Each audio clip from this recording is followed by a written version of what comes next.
It's the president, the vice president, the national security advisor, the director of the CIA, my boss, and me. And the president looks around, he says, well, now what do we do? And then everybody turns and looks at me. We had put the kids to bed and we're watching TV. And she said, I'm exhausted. I'm going to go to bed. I said, I'm going to stay up and watch TV. I wasn't going to stay up and watch TV. I was going to go into the garage, start the car, and lay on the back seat. She said, no, I really want you to come to bed. She could sense, well, I'm just approaching what the jam up is. And it's a white Rover in the left lane. There's police tape around it. And there's blood just coating all the windows inside. My boss runs in. He said, did you see the manifesto? He said, you're in it. And he goes, you've got to go. Another car picked up my wife. Another car picked up my kids, take them to the airport. My wife says, I want a divorce. I'm not doing this anymore. So I went to the chief. I said, I need 36 people, half FBI, half CIA, guns for everybody, ammunition for everybody, charges for the doors, night vision goggles, secure communications. I needed encrypted, like high-end NSA encrypted walkie-talkies, and I needed like several $1 million in cash. I'm telling you, 24 hours later, this unmarked 737 lands at the airport. It's freaking unbelievable. And everybody gets off.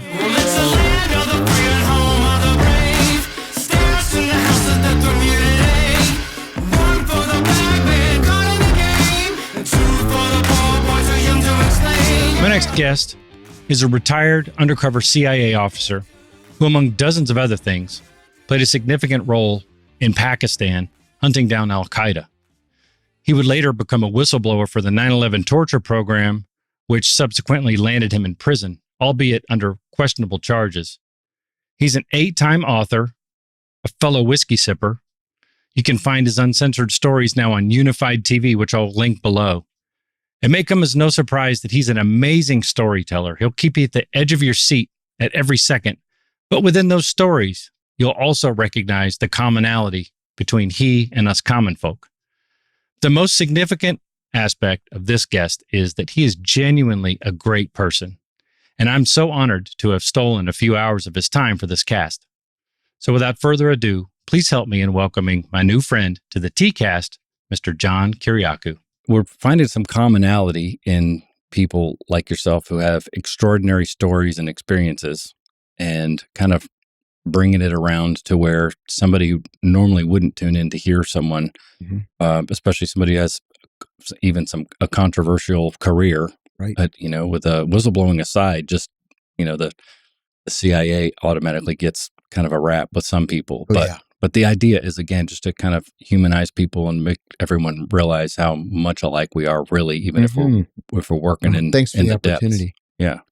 Yeah, I'm very happy to do it. Well, I appreciate it, and I won't go all the way back and necessarily sit on the early years, but I would like to get a little backstory about your childhood, what your interests were, and what your original goals were, because getting into the CIA. Like, what does that trajectory look like? You want to be an astronaut and change your mind, or, No, so I told my dad when I was 9 that I wanted to be a spy when I grew up.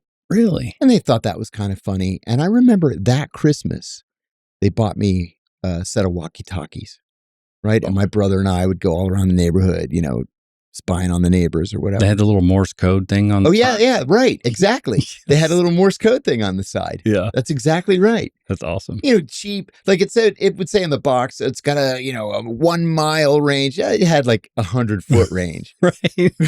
Yeah. But it was fun. We played with those for ages. And then my grandparents were like, oh, you should be a dentist or a doctor or something. And then when I was 16, I told my dad, I remember where I was. We were driving past Fraser's Pond on Old Plank Road, and it was time to start thinking about colleges and what college I wanted to go to. And I said, he said, you don't still want to be a spy, do you?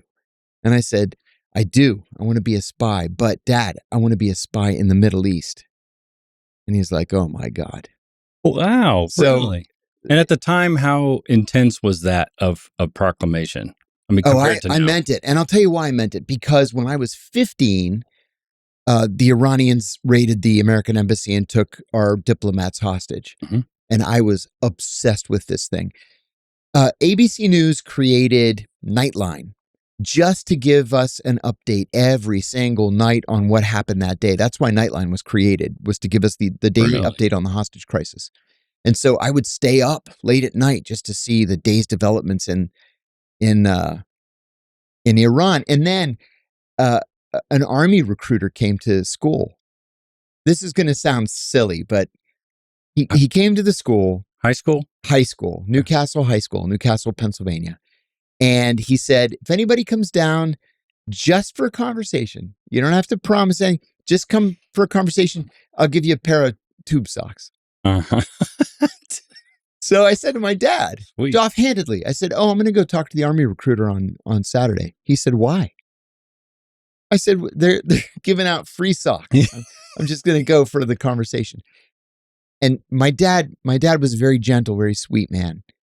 And he said to me, if you go down there on Saturday, you and I are going to have a serious problem, boy. And he never spoke to me like that. So I skipped it. But then I started looking for universities that had very specifically programs, majors in Middle Eastern studies. Now there are a bunch of them. In 1981, there weren't. It was Brigham Young, which I had zero desire to go to. It was Rutgers, which was all right. I was thinking about that. And George Washington University. And then I only applied to GW. I didn't apply anywhere else. And then he said, we don't have the money to send you to a school like that. I still remember what it was. It was $4,600 a year. Oh my gosh. Can you imagine? Yeah. And my parents didn't have $4,600 a year. I said, I'll take out loans. He said, I have a better idea. Go to the University of Pittsburgh and you can get a degree in Soviet studies. I said, but I don't care about Soviet studies. Yeah. I don't have any interest in Russia or the Soviet Union or learning Russian. And it was a problem for us. But I ended up going to GW, took out a ton of loans, and got my degree in Middle Eastern studies. I love that. And especially at a time where the Soviet Union was the thing. It was the thing. All right. My very first day at the CIA, we had a series of briefings, right? The director of the CIA comes and welcome to the CIA. And he's there for, a minute. And the head of personnel and the head of this and the head of that. Well, the head of security came. And one of the important things that he said that day, like very declaratory, the gravest challenge facing the United States today is the threat of Soviet communism. And I said to myself, do you not watch the news? There is no such thing as Soviet communism anymore. I mean, the Soviet Union held on for another 11 months. Mm-hmm. But seriously, old man, Soviet communism is the threat that we're facing? Well, they were still the other superpower at the time. So yeah. I mean, yeah, this was right before the Russian economy fell apart. So if you were an old timer at the CIA, okay, I get that you think the Soviets are a threat. And what else? Did you have siblings or anything? A brother and a sister. Brother and a sister. Yeah. And both parents stayed married and through your childhood and all that? Right. So my dad had my parents were both elementary school educators, but my dad had a PhD in music. And we were very musical in our family. And he wanted us to be musical, but not go into music. That's a smart musician. Because we'd starve, right? My brother went into music. You'd never get into GW. No, I wouldn't get into GW. But my brother went into music and has become one of the most important music producers in Hollywood. Really? Made tens of millions of dollars and 7 number 1 hits. And yeah, he How really fantastic made it. is that? And my sister went into investments. Oh, well, that was one smart. of the big investment houses. Yeah, so that's the diversest family I've ever heard. know, If that's right? even a word. That's crazy. Do you play any instruments, or were you made to learn how to do that? Yeah, I took piano lessons for 12 years, classical piano. And then I played clarinet, and my dad had a Greek band for 50 years. And so that's how my brother and I put ourselves through college. Was playing weddings gigs? and baptisms and, Wild. festivals and stuff. And Greek specifically, was there like Solely. a niche in there? Oh, yeah. Okay. Oh, yeah. In fact, a book came out recently, like 2 years ago called The History of Greek Music in America.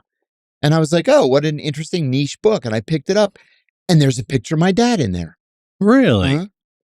And he immigrated from Greece? No, it was my grandparents. Your grandparents that immigrated. okay. Yeah, from Greece. My dad's family, 1931. My mom's 1934. Then my dad was born in 34 and my mom in 40. So they were brand new arrivals. Interesting. So do you still play at all? Have any interest? I don't. I regret that I don't. It's pick it up. Like a serious regret that I have. We'll pick it back up. Yeah. It'll be like nothing. You'll have it all up here. I You just should. will have to teach yourself how to do this that again. muscle memory has to come back. Hey, if you're like me and you grow frustrated sometimes about ways that you can make a positive impact, I can tell you that one of the simplest things that you can do that goes such a long way is to like and subscribe to this channel and share some of these videos that you're enjoying. It brings other people into the middle, regardless of their perspective, to start engaging into that productive conversation that we all need. Thanks in advance. So when you got to the point where you were decided you're going to the CIA, and that was an interesting story too, because you kind of ended up still getting recruited. Yeah. Even though that was your goal. I had no idea that you had actually earmarked that as a career, and then someone still approached you. Had you mentioned that to someone before? No. It was just happenstance. Yeah, I was thinking, maybe I'll apply to the CIA, maybe the Foreign Service. And I ended up getting a master's degree in legislative affairs, thinking maybe I could meld the two and end up on Capitol Hill or something. And then in graduate school, I was kind of spotted. And so what, this leads me to, what do they look for? I know I've heard you mention before that they look for sociopathic tendencies, but not sociopaths. Right. So I would love to know, first of all, is there really a line, and how wide and gray is that line? And where do you think you fit into that realm? What are your sociopathic tendencies, I suppose? I can answer that question best by giving you an anecdote. Okay. So when I was going through the process, I was in a room with 3 men and a woman, other applicants. And the tester, the instructor, gave us this scenario. And he said, let's say you're serving overseas and you get a cable from headquarters and they want you to get the latest numbers on the Indonesian economy, right? So they tell you to target the Indonesian economic officer in the country that you're serving in. And you start to develop him. You make contact, you take him to lunch, you hit it off, you take him to dinner, your wives become friends, you barbecues together, and he becomes your best friend, right? So everything's going great. But you realize in this process, he's not recruitable. He just does not have an exploitable issue that you can use to get your hook in. Okay. What do you do? So this guy raises his hand and he says, well, you double down and you do it, for another 6 months and you buy him gifts and whatever. And the woman raises her hand and she said, maybe you work it through the wives. Maybe your wife can convince his wife to, get the information. And I'm looking around like, what? So I raised my hand. I said, you break into the embassy and you steal it. The guy goes, that's exactly what you do. That's a sociopathic tendency. A normal person would not default to, I'm going to break into a foreign embassy. I'm going to steal their documents. It's not taking no for an answer, essentially. Yeah. Like that's a mission and you're going to accomplish it somehow. You're exactly right. That's the mission. They didn't say, give this a try. And if it works, that's great. And if it doesn't, well, that's okay. You tried your best. No. That's not how it works. Huh. They said, get the documents. So you go get the documents. That's a sociopathic tendency. Now, the problem is that the sociopath will give you the same answer. But the sociopath will have no conscience. And so will blow right through a polygraph exam. Somebody with a sociopathic tendency will do it because it's the right thing to do because we're the good guys, but does experience regret or remorse and will react and respond on a polygraph exam. So that's the measurable. That's the line. Is the polygraph. It's the polygraph. They can tell the emotional value that's triggered by doing actions like that. That's exactly what they'll mark, what they'll register. So the polygraph, in terms of being the best way to describe the polygraph is as a tool, right?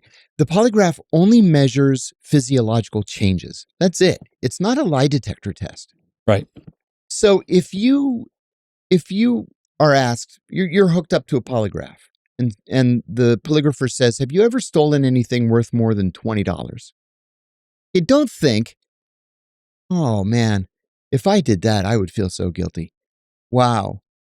I remember when I thought about stealing something worth more than... No, you're going to react to that. Your fingertips are going to sweat. Your heart is going to start to race, and they're going to say, "Oh, you fail." So if he asks you, "Have you ever stolen anything more than $20?" You say, "No," and move on to the next question. Unless you have. In which case, they say, "Look, we're not looking for perfect people. We're looking for honest people. So just answer the question truthfully." The thing is, what they want you to do is trip yourself up by answering honestly. I'll give you another example. Okay.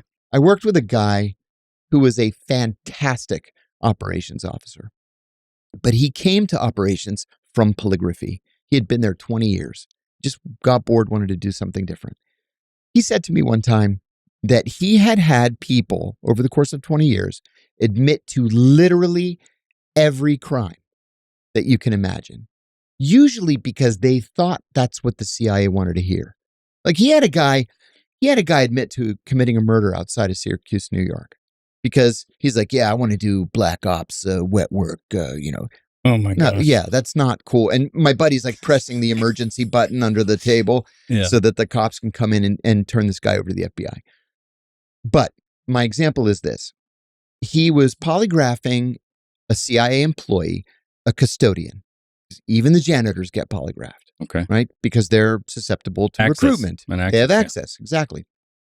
So he said the guy just blows right through this thing. No problems at all. This is like his third or fourth polygraph. And all the guy does is, mow the lawn and sweep the floors, whatever. So at the end of it, my friend says, "So is there anything major that you might have done that we haven't covered? Murder, bank robbery, bestiality." The guy goes, "What was that last one?" No. And my buddy goes, "I knew I had him." He goes, "Oh, bestiality. It's actually quite common. It's when you have sex with an animal. Lots of people do it," he says. "No big deal." Yeah.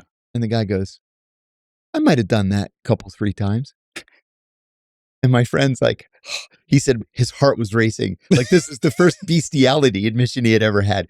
So he goes, "Okay, that's cool. Under what circumstances might you have done bestiality?" And he says, "Well, sometimes when I fight with my wife, I get back at her by going out to the barn and buggering her horse." He goes, "Okay, all right. And when was the last time you might have done that?" And, he gave a date. They escorted him out of the building. They took his badge, the whole thing. But that is what the polygraph is meant for. He wasn't hooked up to the polygraph at that point. He had blown right through the polygraph. It's to get you to admit to something. Because once you admit to it, they can throw you out of the building, tell you never to come back. And what are the standards there? They have typical law enforcement standards. You couldn't have committed certain crimes within 5, 10, 20 years, whatever. Exactly. It's all the same type of stuff. And it changes too. Like when I first applied, you couldn't have done drugs ever. Like youthful experimentation, nothing. Not even weed, nothing. And now it's you can't have done drugs in the last 9 months. Yeah. And since weed is weed in today's context, they don't even ask about it anymore. Back when I got hired, you couldn't be gay. And you couldn't even be like not sure if you were gay or not gay or bi or whatever. They're like, "Thank you. Yes. We'll send you a letter. Thank you. Get out." Yeah. Yeah. Now that's all changed. Yeah, I'm sure over generations. It used to have to be a male Yeah. A certain height and Yeah. everything else too. And from an Eastern university. You know, now the place is full of Mormons because, and the same at the FBI, because Mormons lead very straight lives for the most part, right? Polygraphs are no problem. And they speak the craziest languages because they go on their missions after high school and they'll go to, Tajikistan or, Belarus or whatever. And they learn these really difficult languages that the CIA then doesn't have to spend a year or 2 years and $500,000 teaching them how to speak. Do you think that it's advantageous to have squeaky clean people come in and do enforcement and operations? I do not. And so what do you, if it were up to you, how would you adjust any of those requirements? I mean, they're all kind of constantly being messed with anyway. They are. But how would I you? think you have to, I think the agency has to adopt local customs. For example, there were a lot of us who have served in Yemen over the years. Okay, Yemen's tough. It's ugly and poor, and society is rough and violent, and everybody's armed. And culturally, they chew gat every day. Gat, Q-A-T, gat is a shrub. It's about waist-high shrub. And they pick the leaves and they stuff the leaves in their cheeks so that old men will have one cheek that hangs lower than the rest of their face, right? From 60, 70 years of chewing gat. Now, chewing gat, it's disgusting, but it's like a very mild, what can I compare it? Like the coca leaf, right? So it's like drinking a pot of coffee, makes your heart race. Yeah. But it's a cultural thing. So every day at 3:00, everybody in the country is chewing gat. Every male in the country is chewing gat. It's unseemly for women to chew it. Well, gat is it's listed on the DEA, schedule. Right. Schedule 1 drug. You go to prison for 20 years for chewing gat. But if you're a CIA officer trying to recruit this Yemeni tribal leader and he invites you to the gat chew, you're going to go chew. Right?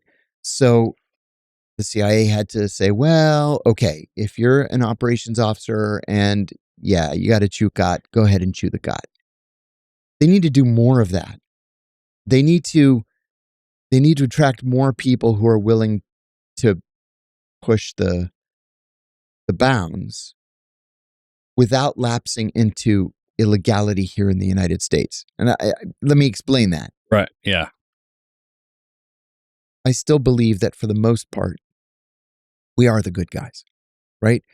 99% of the people at the CIA are good, patriotic, smart Americans who want nothing more than to serve the country. You have 1% that are psychopaths or just out killing people for the thrill of killing people, but that's a separate conversation. And that's a percentage of any given group. Once it gets a certain size, then Absolutely right.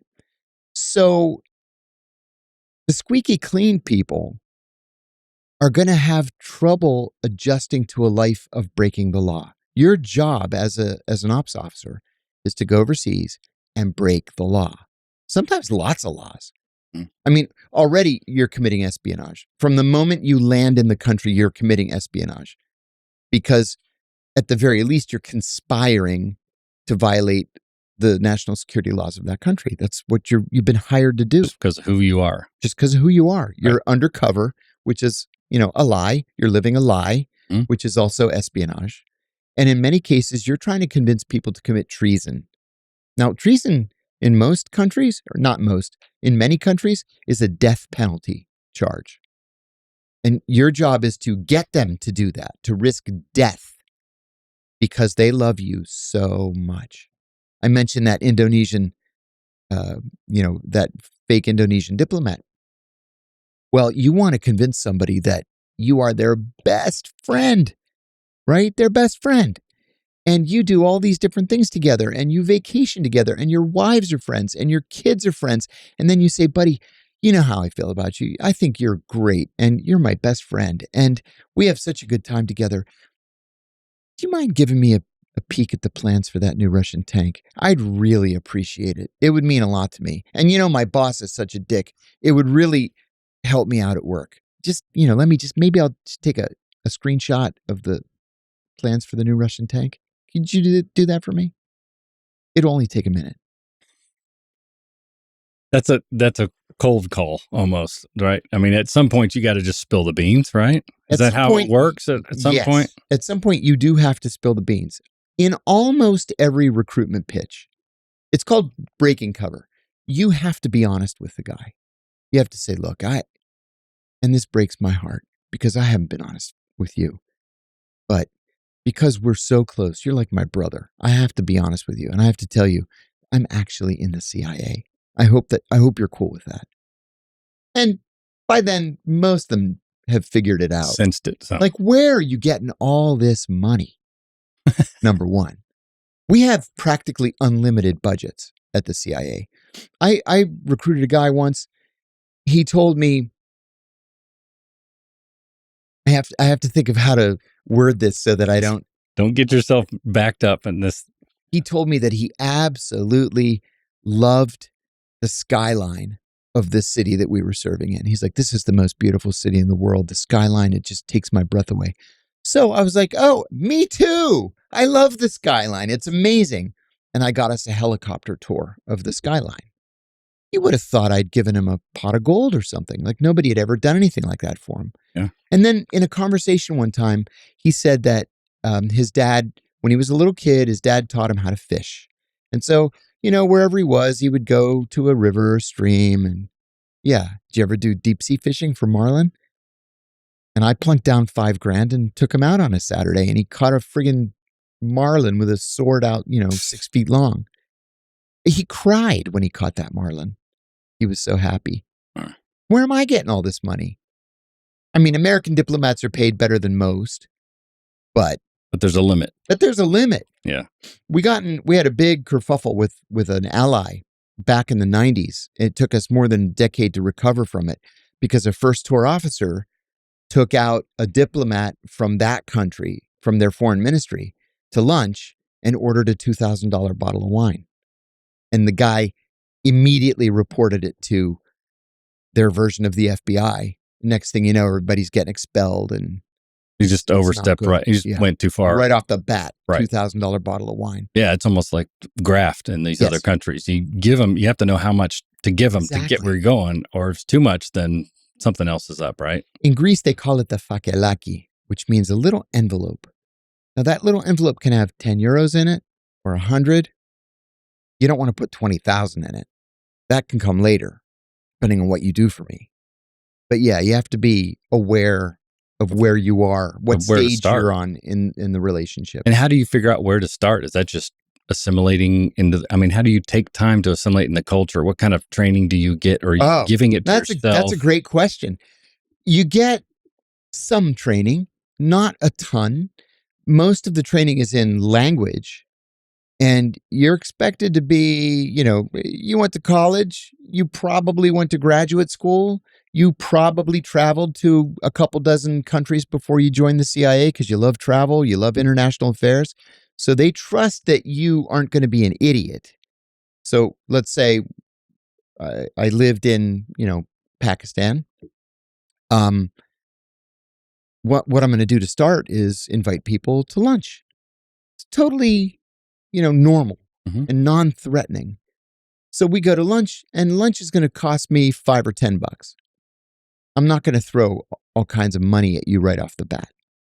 But I had a friend who, let me back up and say that the crown jewel of any operations officer's career is to recruit a penetration of a foreign intelligence service, right? We all want to do it. Yeah. You get a medal, you get a photo op with the director, you get promoted. Everybody wants to do it. I had a friend who told me a story one time. He was friendly with this guy in this foreign intelligence service. And it was a poor country, but you can't be so crude as to just pitch the guy, Mm-hmm. So they went to do a joint operation together. And our guy was authorized to cold pitch a foreign terrorist. So he brought this gym bag with $50,000 in it. And he said they're sitting in the car right before they get out to go knock on the terrorist's door. And he opens up the gym bag and he goes, look at this. He lifts the 50 grand. You know, it's in wads of, you know, the things of 10,000. He goes, look at this. My headquarters has authorized me to give this asshole $50,000. 50,000 of the taxpayers' dollars. This makes me so angry. I could be giving this to good people, good guys, but they want me to give it to the terrorist. And he said, the guy is just like this, looking at the money. Never looked at him, just was looking at the money.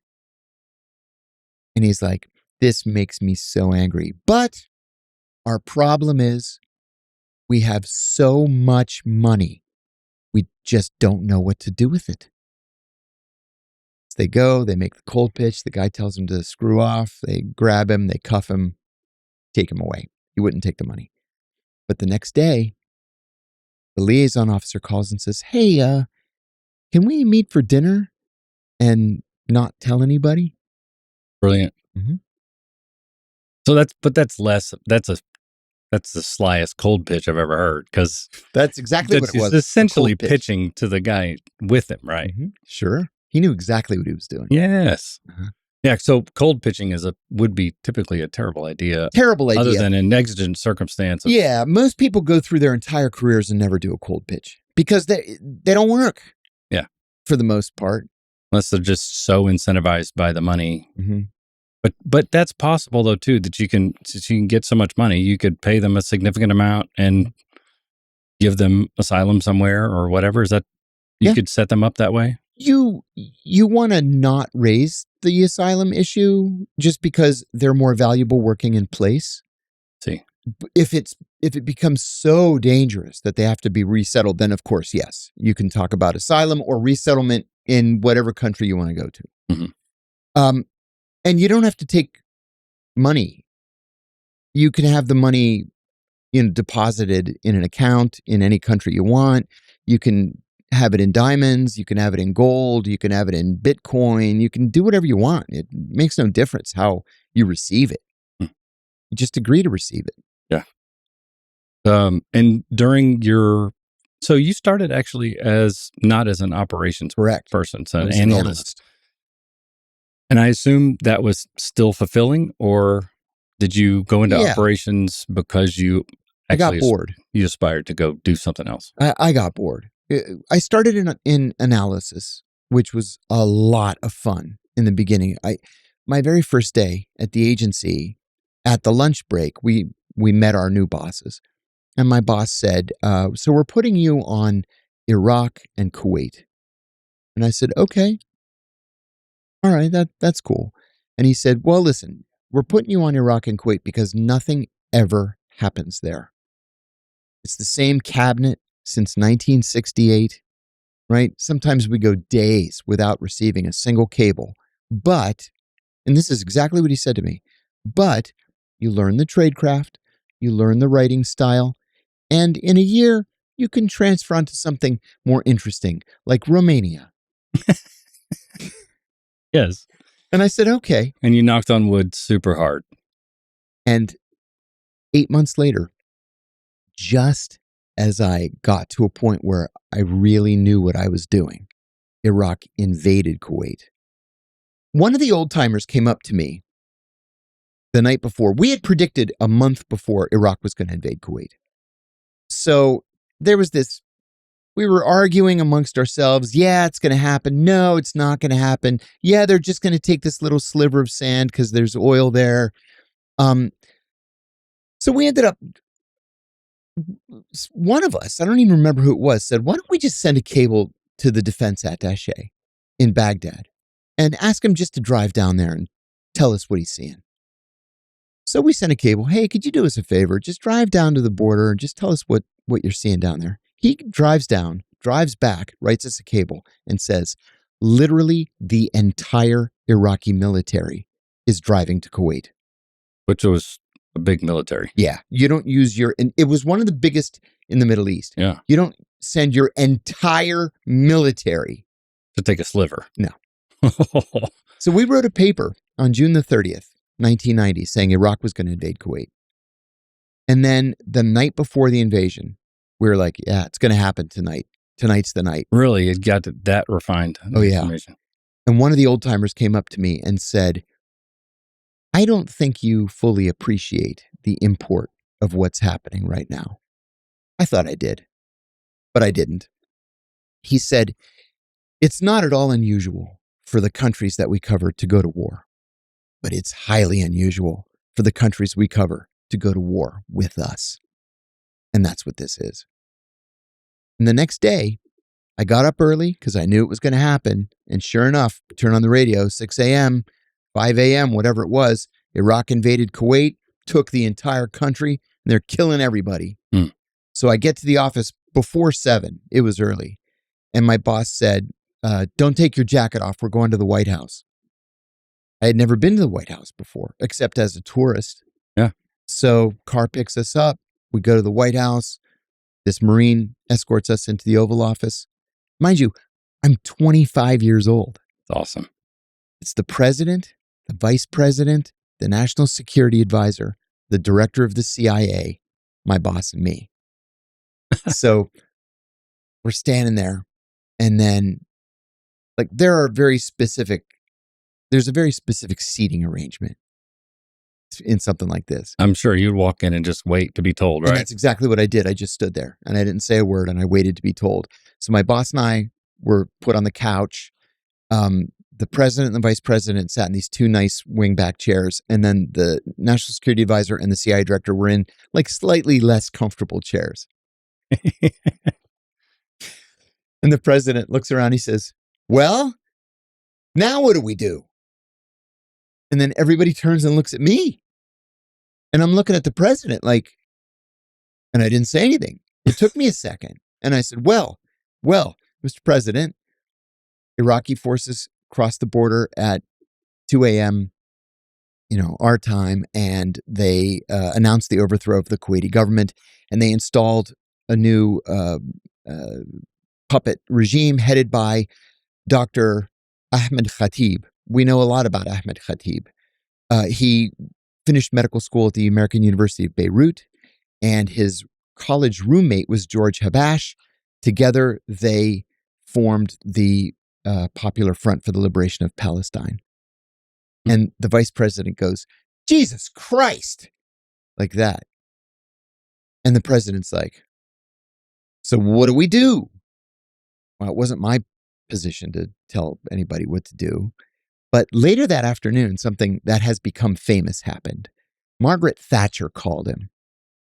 And she said something that really dictated American policy.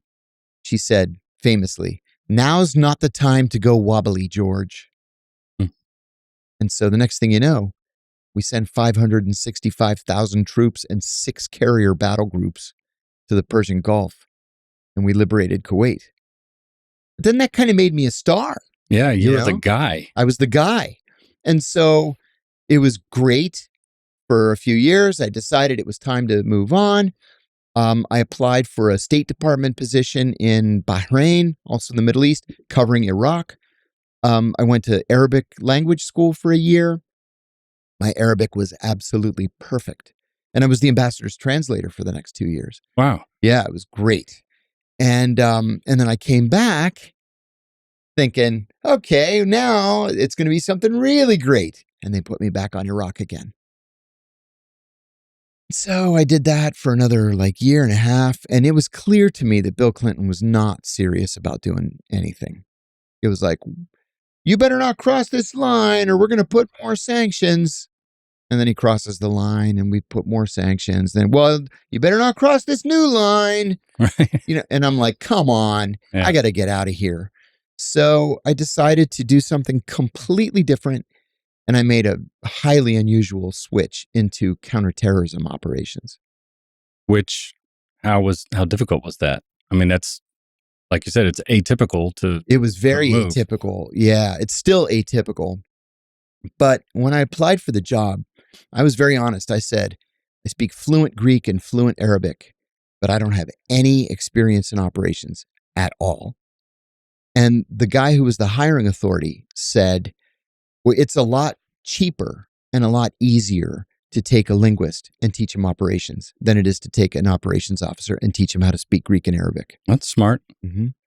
So because I was already considered mid-career, I didn't have to start at the beginning, what they call CIA 101. Like for a new hire, this is what the CIA does. This is what this office does. This is what that office does. I had already been in for 8 years. Right. You need orientation or what? Yeah, I didn't need any of that stuff. So I went straight into the ops training.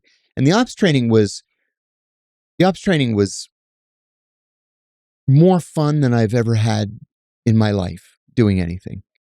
It was, they had courses with names like Crash and Bang, right? You just learn how to crash cars through Vehicles. roadblocks. And you should see my knee, actually, because of Crash and Bang. It's a wreck. I had to have knee replacement because of Crash and Bang. Really? Yeah. Because they don't give you nice cars to crash. They give you shit cars to crash. Of course. Where your seat becomes detached and your knees slam into the dashboard and you break your leg.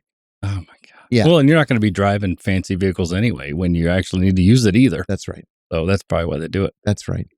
So you learn counter-terrorist driving. Then they fly you out into the desert in Nevada and you do advanced counter-terrorist driving. And then you do weapons certifications, weeks and weeks and weeks on weapons, different weapons. So you get certified, and then you do, well, depending on what your specialization is, mine was counterterrorism, so mine was more intense. Then you do airborne, you're jumping out of planes, and there's a bomb course. You have to learn to build a bomb, learn how to defuse a bomb. Then you learn how to make like 4 different kinds of bombs so you can recognize them. Yeah. And much to my surprise, that actually came in handy one time. So after that, then you learn at the actual spy craft, how to recruit spies to steal secrets. Okay. So that's your UC training. Yeah. That's so, how much of that was super valuable versus my leveraging God. your own kind of personal intuition? On my first trip back to headquarters after going overseas in an ops capacity, I ran into one of my trainers in the cafeteria, and I told him I had just made my very first recruitment. In fact, I put in an email and I sent it to everybody in my class. We all did that, our first recruitment. And I said, the crazy thing is that it was exactly like it was in training. It was almost like a joke. Amazing. It went exactly like they told us it was going to go. But the thing is, you're developing the source, and then by the time you're ready to break cover and formally recruit him, he knows what's going on. He's not a moron. He knows that this is not, you're not a normal diplomat. You don't have too many people that come from nowhere and all of a sudden fall in love with you in a few months. That's right. I remember Bill Clinton came out to Greece when I was in Greece, and I was the note taker in his meeting with the prime minister. There's the prime minister, the defense minister, and the foreign minister. It's actually kind of a funny story. When a president comes to the country that you're serving in, everybody has to pitch in. Doesn't matter what agency you're working with, there's a ton of work, and everybody has to pitch in. So the ambassador that I was working for at the time, Nick Burns, he went on to be ambassador to China and a bunch of other different things. He just put all the jobs in a hat and you picked it out of the hat. So I got lucky.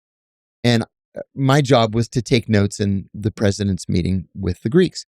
So it was the president, it was Secretary of State Albright, it was the National Security Advisor, Sandy Berger, and the ambassador, and me. And then for the Greeks, it was the prime minister, the defense minister, the foreign minister, and the Greek note taker. So the Greek note taker was an intelligence officer. And I was declared to the Greeks, so they knew I was an intelligence officer. So we go in, and I smile at him, and he winks at me, like, you too, huh? Your flies like, on the wall. yeah, right.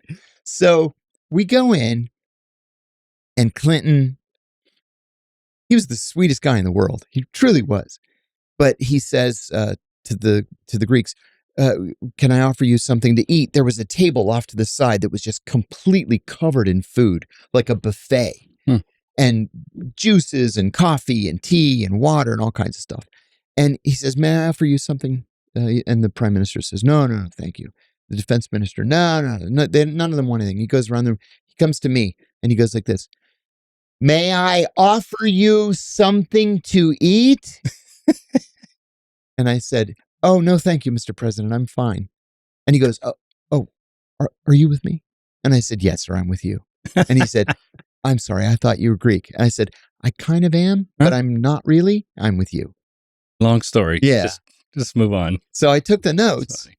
There's kind of a funny postscript I've told a couple of times, but the meeting was stupid. The meeting was, we love you and you love us and we have really great relations. And this is the birthplace of democracy. And we have lots of Greek Americans in our country. And the Greek says, and we love you too. And we have lots of American companies here.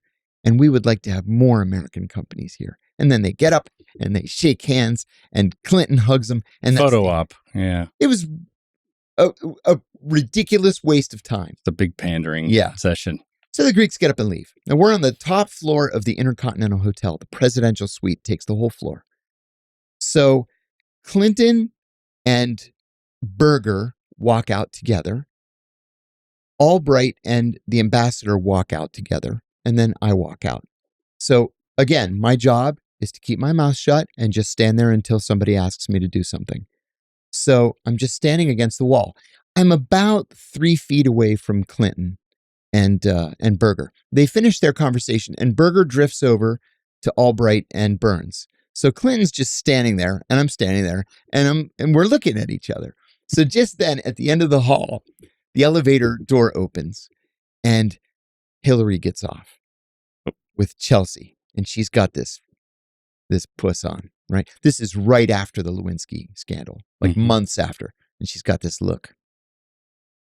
So she walks right up to us and she just stands there. One thing about Bill Clinton, he hates silence. He's always got to be joshing and joking and telling a story and getting people to laugh. And so we're just standing there, like looking at each other. And he says, boy, we sure had a good time at the Parthenon this morning, didn't we, Hill? She's looking at him. And she doesn't say anything. So he repeats himself. We sure had a good time at the Parthenon this morning, didn't we, Hill? And she goes, Jesus Christ, Bill, it rained all day. I'll be in the room. And she walks away. And I'm looking at him like, you poor man. And he goes, let's get the fuck out of here. So he and I walk to the elevator. There's some Secret Service guys down there and they get on with us. Yeah. And then we go down to the basement and there are 500 screaming women making up the Greek U.S. Women's Business Council roundtable something, screaming. And he gave this like vintage Clinton speech and they're shouting, we love you, Bill. You know, I never saw anything like it in my life. Just recovered, not instantaneously. Yeah. Which is probably why she's so bitter too, because he can turn it off and on too elsewhere. I'll tell you another thing that I don't think I've ever told anybody publicly. I have a friend who was one of the 4 top fundraisers for Clinton in 92. And Clinton named him an ambassador. So he came back after his ambassadorial stint and was running finance, helping to run finance for the 96 campaign. And then in 97, the Monica Lewinsky thing broke and everybody close to Clinton got together behind his back and decided we've got to get him to resign. He needs to resign and Gore should become president.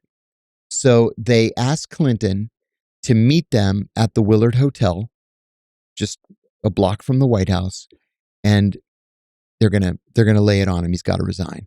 Well, the man's not stupid. He knew exactly what they were doing. He has spies all over the Democratic Party. Right. So they had met the night before and they said, we've got to be firm. We've got to be tough. The message has to be clear. He has to resign. So Clinton gets to the meeting room. And the way it was described to me was he starts off by saying, I have let you down, friends. with a tear that rolls down his cheek. And my friend's like, 5 minutes later, we're screaming, "We love you, Bill." "We're with you, Bill." They need to move him to operations. Yeah. And Gore's like, "What just happened?" He just got done. That's beautiful, though. That's what I mean, you have to be a master manipulator at that level. You can't be president and not be a sociopath. Because then you're going to go back to the White House and order drone hits on 50 people. Yeah. Yeah. Well, part of that's being a dude, too. You just compartmentalize everything. Yes. And he certainly had to. He had to. There's some Secret Service guys that used to work Hillary, too, that had those similar stories from the other side, That just crazy. But I think that was the beginning of a time where we started to get more insight into personal lives of presidents, I think right? You're right. Because, looking back to Kennedy or Roosevelt, that stuff was off limits. Right. If it happened, nobody talked about it. Right. And there was no media that could just immediately send it around the world in a click of a button. That's right. Do you remember the whole Gary Hart thing? Oh, yeah. Where, reporters were following him or they weren't following him yet. And he said, "I'm not doing anything. Go ahead and follow me." And they followed him to his girlfriend's house where he spent the night and then came out wearing the same clothes. And it was all over the newspapers and he had to drop out of the presidential race. Yeah. Yeah. It's a different world now for sure.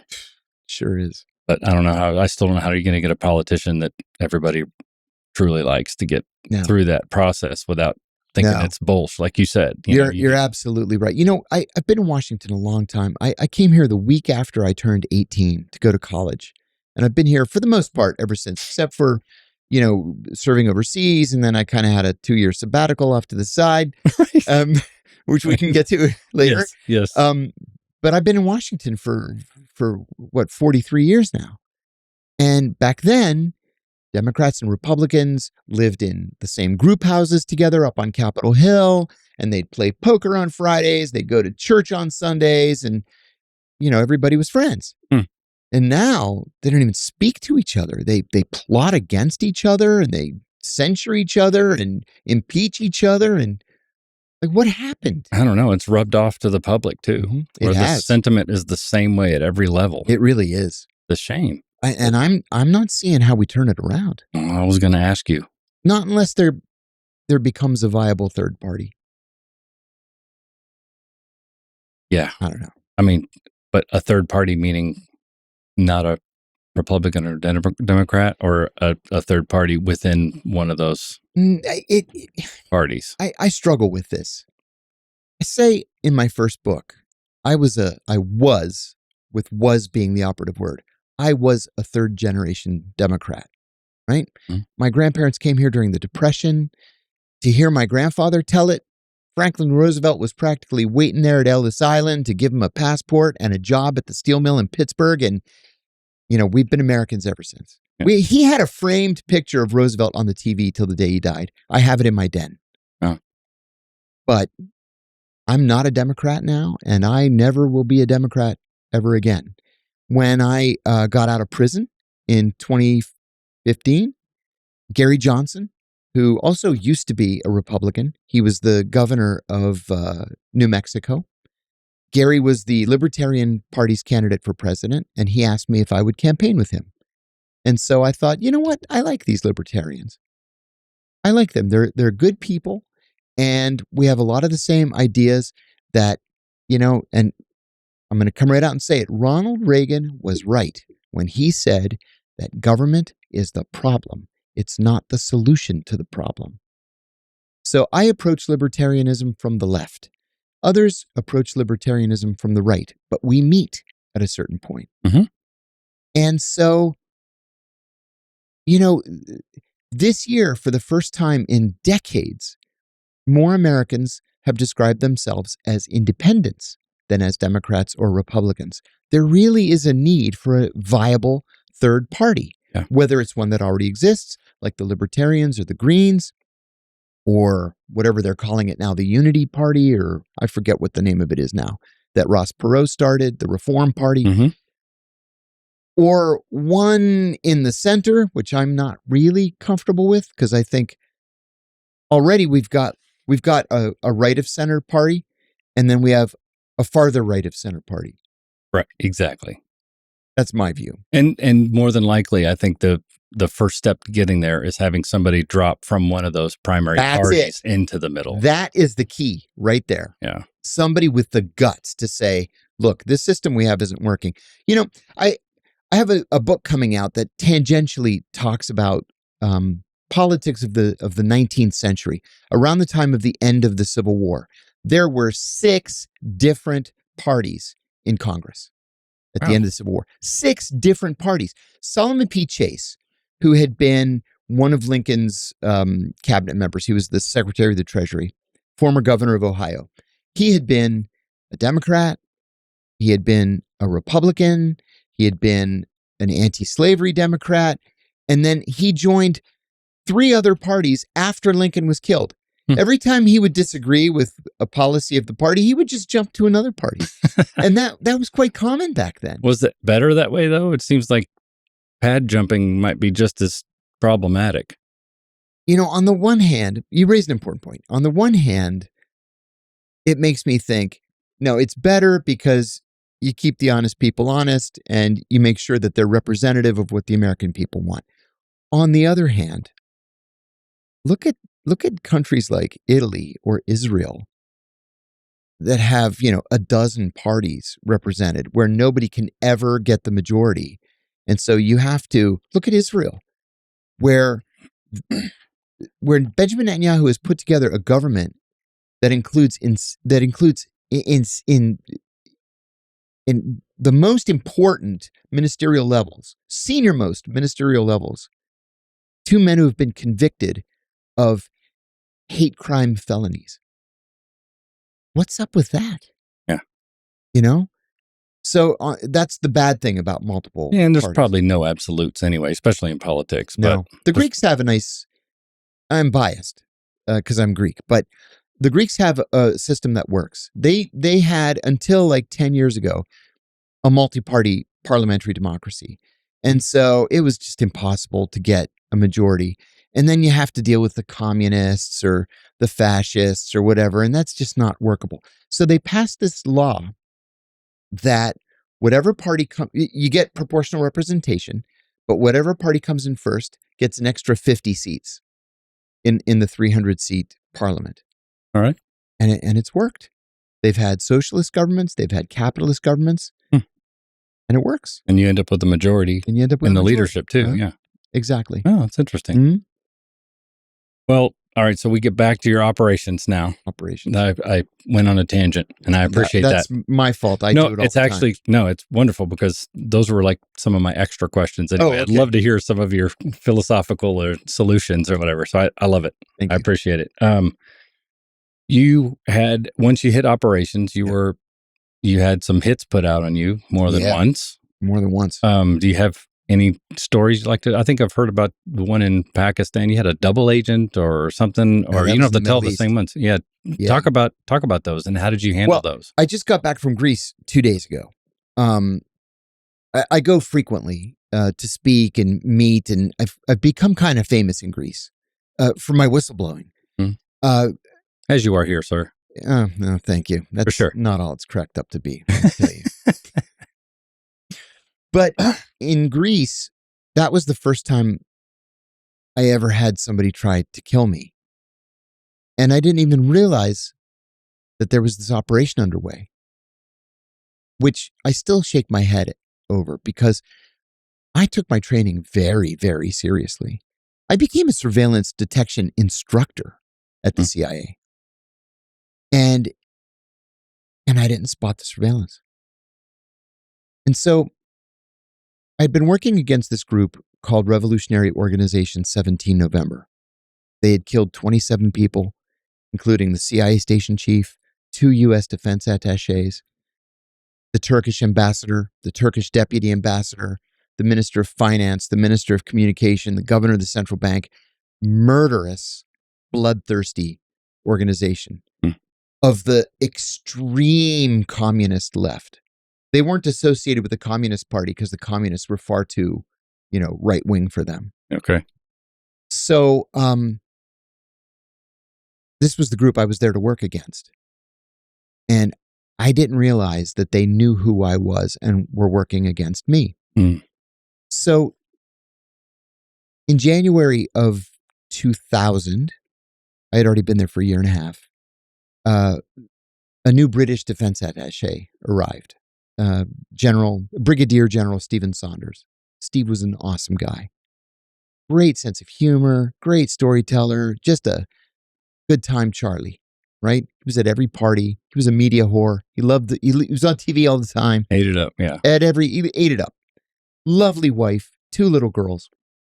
We were at a dinner party. He lived next door to me. So we were at a dinner party one night. And I had just taken delivery of a fully armored BMW 540 that the CIA's Counterterrorism Center bought for me. Windows were this thick. Yeah. No exaggeration. Let's get back. Fully armored. Yeah. And it was a 540 because I needed a big engine to carry all that armor.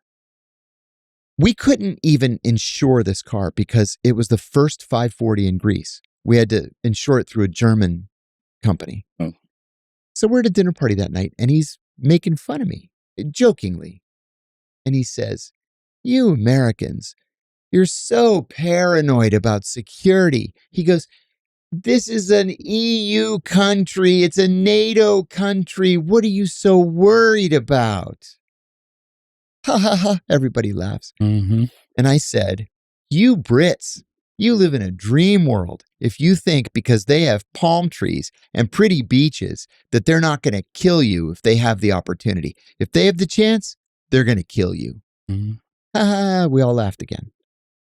2 weeks later, I made a mistake that I made only once that day. I slept through my alarm. I would get up early every day because every day I would take a different route to work, a route that made no sense. Right? Taking your 6. Always. It's just a habit, though. It becomes a part of you. Right. You don't even, you just do it because you do it. You're trained to do it. It's natural. So this isn't going to be a mistake of complacency. No. Because you were actually even doing what you're trained to do still. But I'm going to be late to work. That was what I was worried about. Like, doggone it. All right, I'm not going to do the surveillance detection route today. I'm just going to get on the main road and just go straight to the embassy. Now, I lived in a northern suburb of Athens called Kifisia. So, Kifisia was on literally the same road as the embassy called Kifisias Boulevard, which becomes Vasiliki Sophia's Queen Sophia Boulevard. Okay, no turns. You just get on straight, 10 miles, exactly 10 miles. You know how dangerous that is? There are Jersey barriers most of the way down. So once you're on, you're on. You're committed. You can't get off. No escaping. There's no escape. Yeah. No J turning into the same lane of traffic. Nope. So I get on and I'm thinking I'm taking a real risk doing this. But I've got a gun. I have a 9 on my waist. I have a 38 on my ankle. And God forbid if it all turns to shit, I have a buck knife in my back pocket. So I get on Kifisias and it's gridlock like Cairo, right? And I'm like, doggone it. I'm never going to make it to work. I'm inching my way down the mountain. And like I say, it's exactly 10 miles. So I then did something else that I never did. I turned the radio on. They told us in training, don't ever play the radio because it's distracting. Mm-hmm. You've got to constantly be scanning your side view mirrors, make sure that you're alert. And we were taught to talk out loud to ourselves. Like guy in blue jeans, red t-shirt. So that you can remember later, I saw a guy in blue jeans with a red t-shirt. I'm seeing him again. That's the same guy. Just kind of narrating your scene as you go. That's exactly what you do, just to keep it all fresh. Because if you say it out loud, you're more likely to retain it. Sure. So I turn on the radio. And the announcer comes on and he says, "Avoid Kifisias Boulevard. There was a traffic incident at Philothei." Philothei is about 4 miles into it. And I was like, fuck, I got 4 miles of this? Too late. Yeah. Yeah. It's too late. I'm committed. Yeah. So I'm inching my way down. Half hour passes. He says, "Avoid Kifisias Boulevard. There was a criminal incident at Philothei." And I remember thinking, criminal incident. Never heard them say that before. Weird term to use Wonder anyway. what that could be. Another half hour passes. And he says, avoid Kiriakou Boulevard. There was a terrorist attack at Philadelphia. Well, I'm just approaching what the jam up is. And it's a white Rover in the left lane. There's police tape around it. And there's blood just coating all the windows inside. And I look at the license plate. And I was like, oh my God. Now, Athens was so dangerous for Americans that we did not have diplomatic license plates. You see diplomatic plates all around Washington and New York. They're red, white, and blue, and they're unusual. We didn't have those plates in Athens. Those are targets. They're targets. Yeah. But the Greeks, in their infinite wisdom, gave everybody in the American embassy license plates that began with the letters YHB. And the Rover, I see, is YBH. And I said, oh my God, they killed some innocent Greek thinking it was one of us. And then I said, no, the British embassy has YBH. And Stephen Saunders drives a white Rover. No way. So I called the station chief and I said, hey, I'm stuck on Kiriakou and I think Steve Saunders was just assassinated. He said, what are you seeing? So I told him, and he said, okay, get into the office as fast as you can. He called the British embassy and said, one of my officers is on the road and thinks that Stephen Saunders was murdered. And the woman, like, her brain didn't comprehend what he said. And she says, I'm sorry, Stephen's not in yet this morning. And he said, no, you're not listening to me. We think Stephen was just assassinated. Oh, she says. They start calling the hospitals. Sure enough, he's at the hospital that's immediately next door to the British embassy. He died 45 minutes later. Oh. So that was April the 20th. Usually what 17 November would do is they would drop a manifesto at the site of the hit. Not always. Sometimes they would put it in a garbage can and then they would call a leftist newspaper and tell them where to find it. This day, they didn't. Remain anonymous. It was just anonymous. We knew it was them. We knew it was them for a couple of reasons. First of all, it was their MO, 2 guys on a motorcycle. Secondly, we learned later that the passenger on the motorcycle shot Stephen with an anti-tank round, and it blew his right hand completely off. And the testimony later was when he shot him, Stephen lifted up the stump and looked at it. Like, what just happened to me? And then he turned and looked at the shooter, and they shot him 3 times in the chest with what was called the Welch 45. Called the Welch 45 because Dick Welch was their first victim. He was our station chief. And they used the Welch 45 in every hit after that. So he bled to death.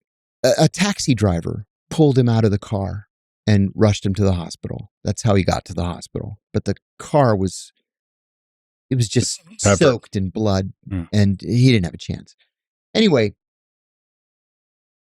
we set out to, double down on our efforts to find 17 November. We began working with the British. We were told to open our files to them. And then fast forward to August the 16th. I get into the office, totally normal day. My boss runs in. He said, did you see the manifesto? And I said, there was no manifesto. He said, no, it came out today. I said, no, I didn't see the manifesto. He said, you're in it. I said, what do you mean I'm in it? And he shows it to me. In Greek, it said, Idame ton megalokataskopos. We saw the big spy, but we knew that he was driving an armored car and he was armed. Aye. So we elected to carry out the revolutionary sentence on the war criminal Saunders. And he goes, you've got to go. I said, where? He goes, home. You've got to go home right now. I said, I just took my kids to school. I can't go home. He goes, we'll get your kids and your wife. You take a car to the airport. So one of the drivers put me in an armored car, drove me to the airport. Another car picked up my wife. Another car picked up my kids, take them to the airport. My wife says, I want a divorce. I'm not doing this anymore. And she divorced me. Wow. Mm-hmm. What a whammy. And then I was on the 12 o'clock Delta flight to New York. And that was the end of that whole op, because then later you found out that they'd known all along who you were. Yeah. And there was no intel ahead of time that would have... No. I mean... The only thing we were able to deduce was that Stephen was so high profile. He was on TV all the time and in the papers all the time, wearing his brigadier general costume. And so he was easy to find. And I think they saw my car and they said, that car is armored and that license plate's from the American embassy. That has to be a CIA guy.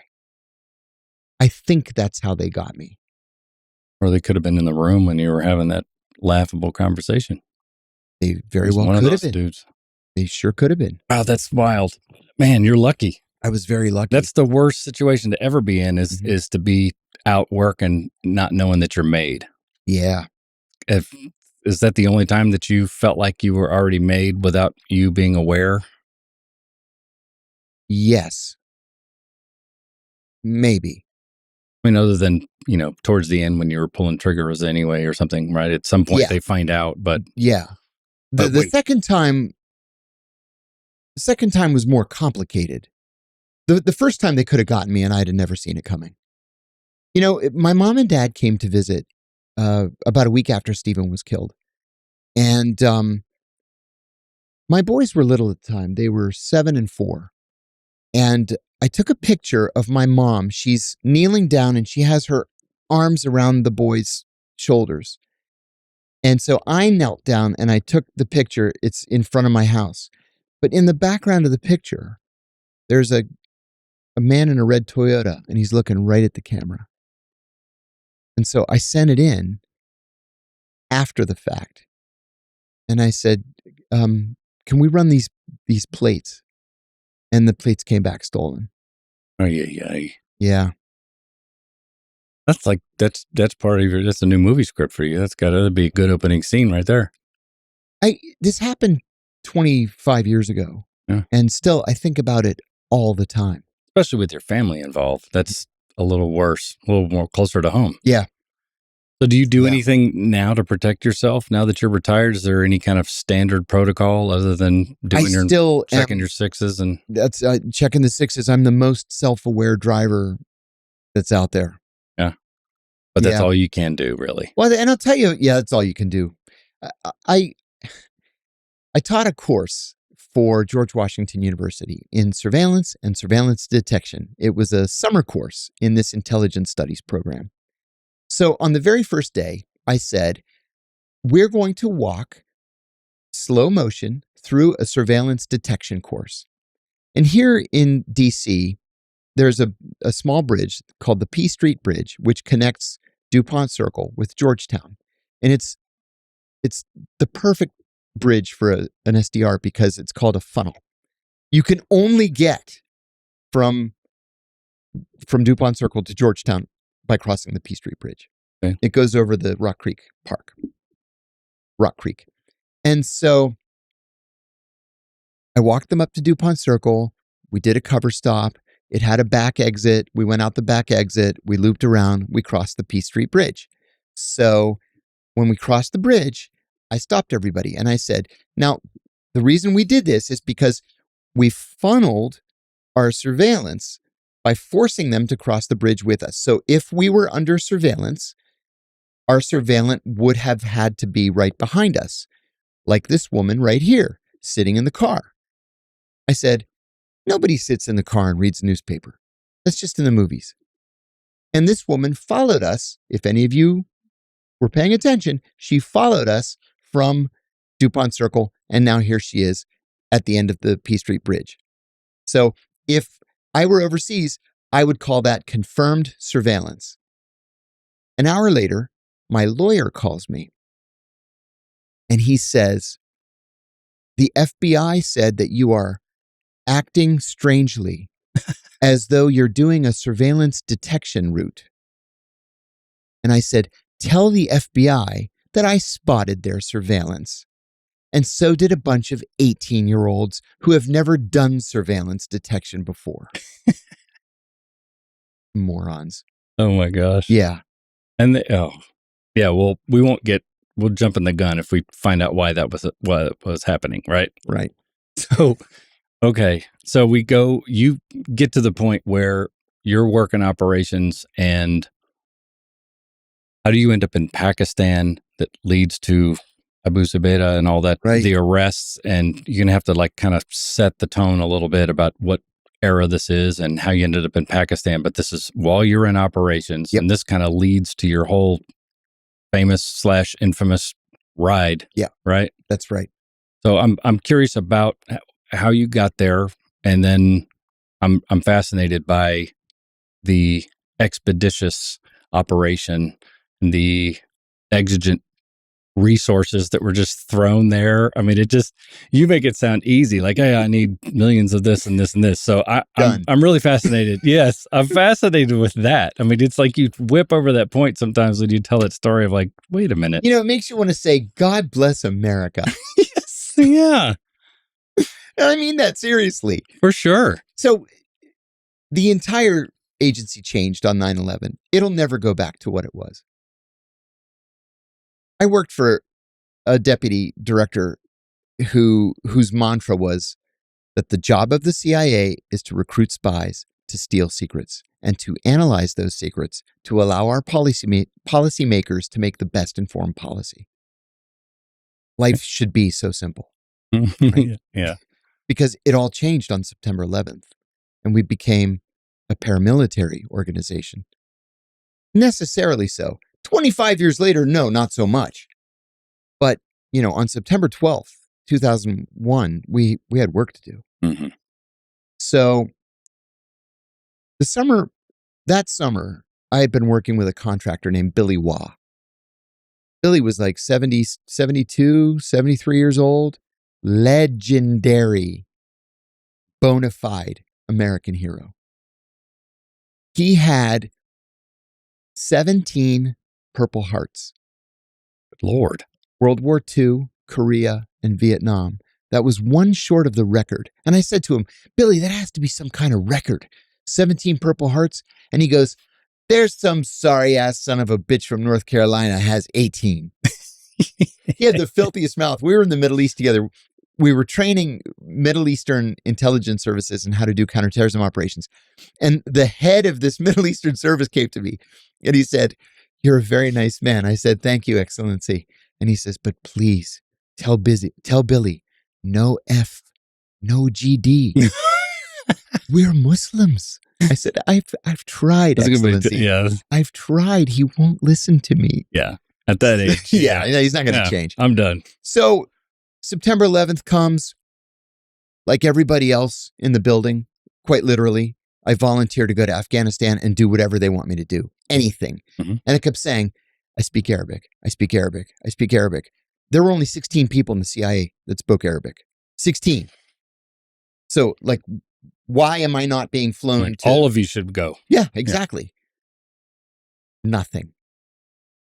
I run into Billy in the hall, like, in October. So 3, 4, 5 weeks had passed. I go, Billy. I said, where have you been? He goes, I've been in Afghanistan. And I said, really? What are you doing there? And he goes, I've been killing people. What do you think I've been doing? And it dawned on me that that's why they hadn't sent me. Because I kept saying, you need linguists to do the interrogations. There were no interrogations. Yeah. They're just shooting people. So I finally went into the deputy director of the Counterterrorism Center's office. He was an old friend of mine. And I said, if you don't send me to Afghanistan right now, I said, as God is my witness, I am walking straight to Exxon with my Arabic and I am not looking back. He's like, will you relax? He goes, all right. Can you go to Pakistan? I said, yes. When? He goes, tomorrow. I said, yes. What do you want me to do? He said, I want you to be the chief of counterterrorism ops. I said, done.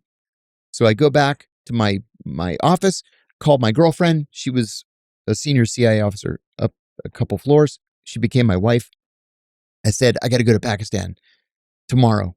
And she said, for how long? I said, I don't know, 6 months, 12 months, I don't know. And she said, okay, I'll meet you at your place. I'll help you pack. So we met up at my place. I packed. The next morning, I drove to the airport, flew to Pakistan. And I arrived at 4 o'clock in the morning. The driver picked me up at 7 at the guest house and took me in. The chief was in, and he said, here's what I want you to do. I want you to come up with a standard operating procedure for taking down an Al-Qaeda safe house. I said, okay. He said, then we're going to start busting down doors. I said, okay. So I went back to the office. Now, I had a staff of 7 old men, all in their 70s. One or two may have been in his 60s. One was in his 80s. Every single one of these guys had been either chief or deputy chief of Near Eastern operations, and one of them had been deputy director of the CIA. Oh. But they're so patriotic. Yep. They all volunteered to go right back into the belly of the beast for a lousy, measly $385 a day. Yeah, it kind of needs to be restated sometimes. You get an audience of people that really didn't experience 9/11. Yeah. And the emotional value, it was like so Pearl intense. Harbor. Oh my gosh. Yeah. In fact, I remember somebody saying, this is our Pearl Harbor. Yeah. And then a buddy of mine said, no, a buddy, he was older than me. He said, this is what it was like when Kennedy was killed.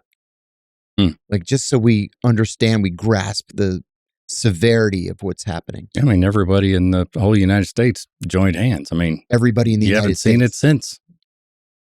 No. Yeah. I don't think we'll see it again in my lifetime. Well, barring another catastrophe. Yeah.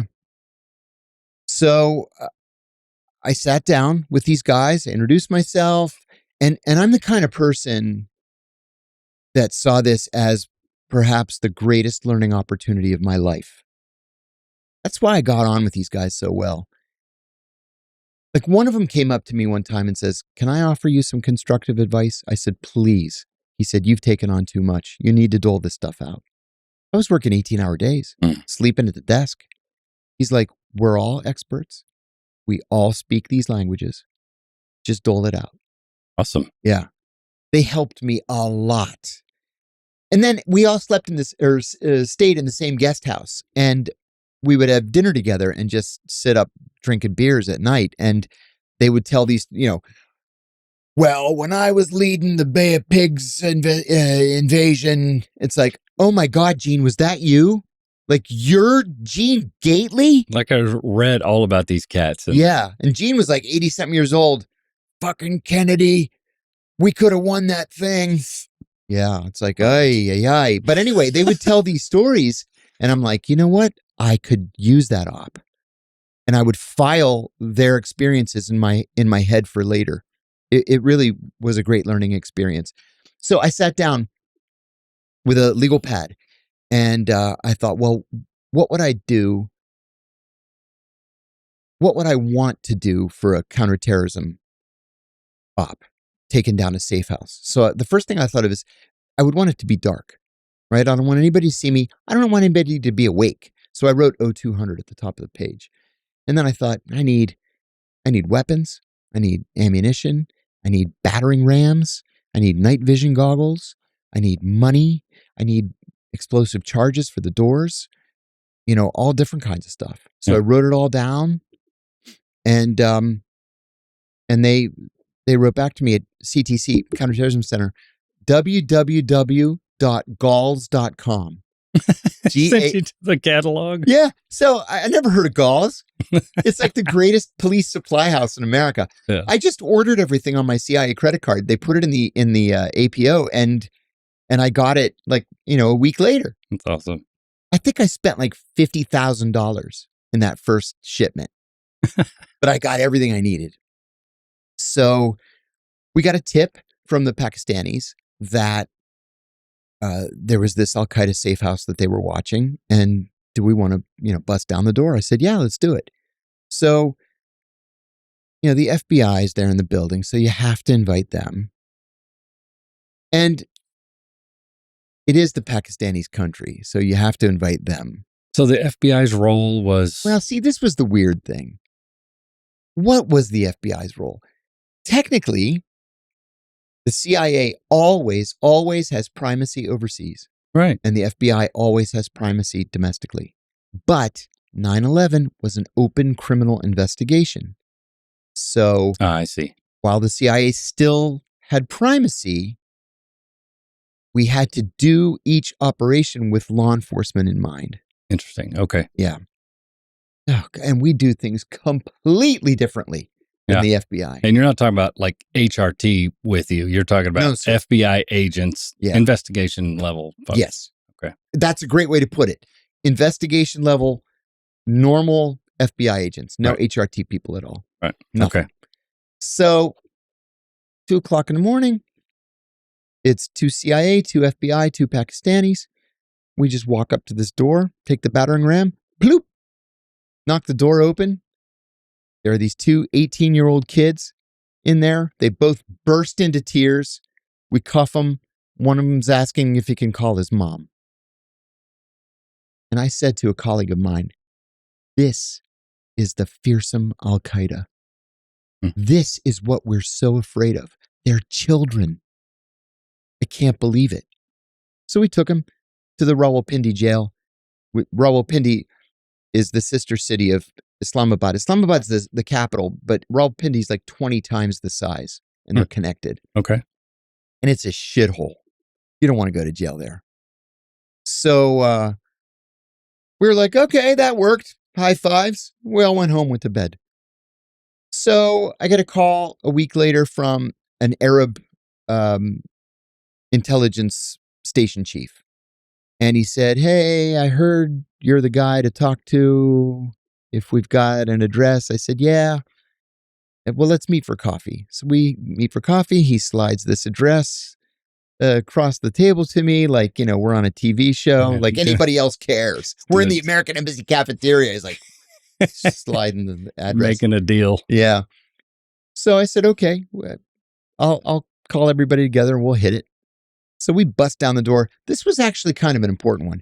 We got a member of Egyptian Islamic Jihad, which had merged with Al-Qaeda. They were the ones that killed President Sadat back in 1980. And then we got a couple of Al-Qaeda like mid-level guys. This was worthy of a standalone cable to headquarters.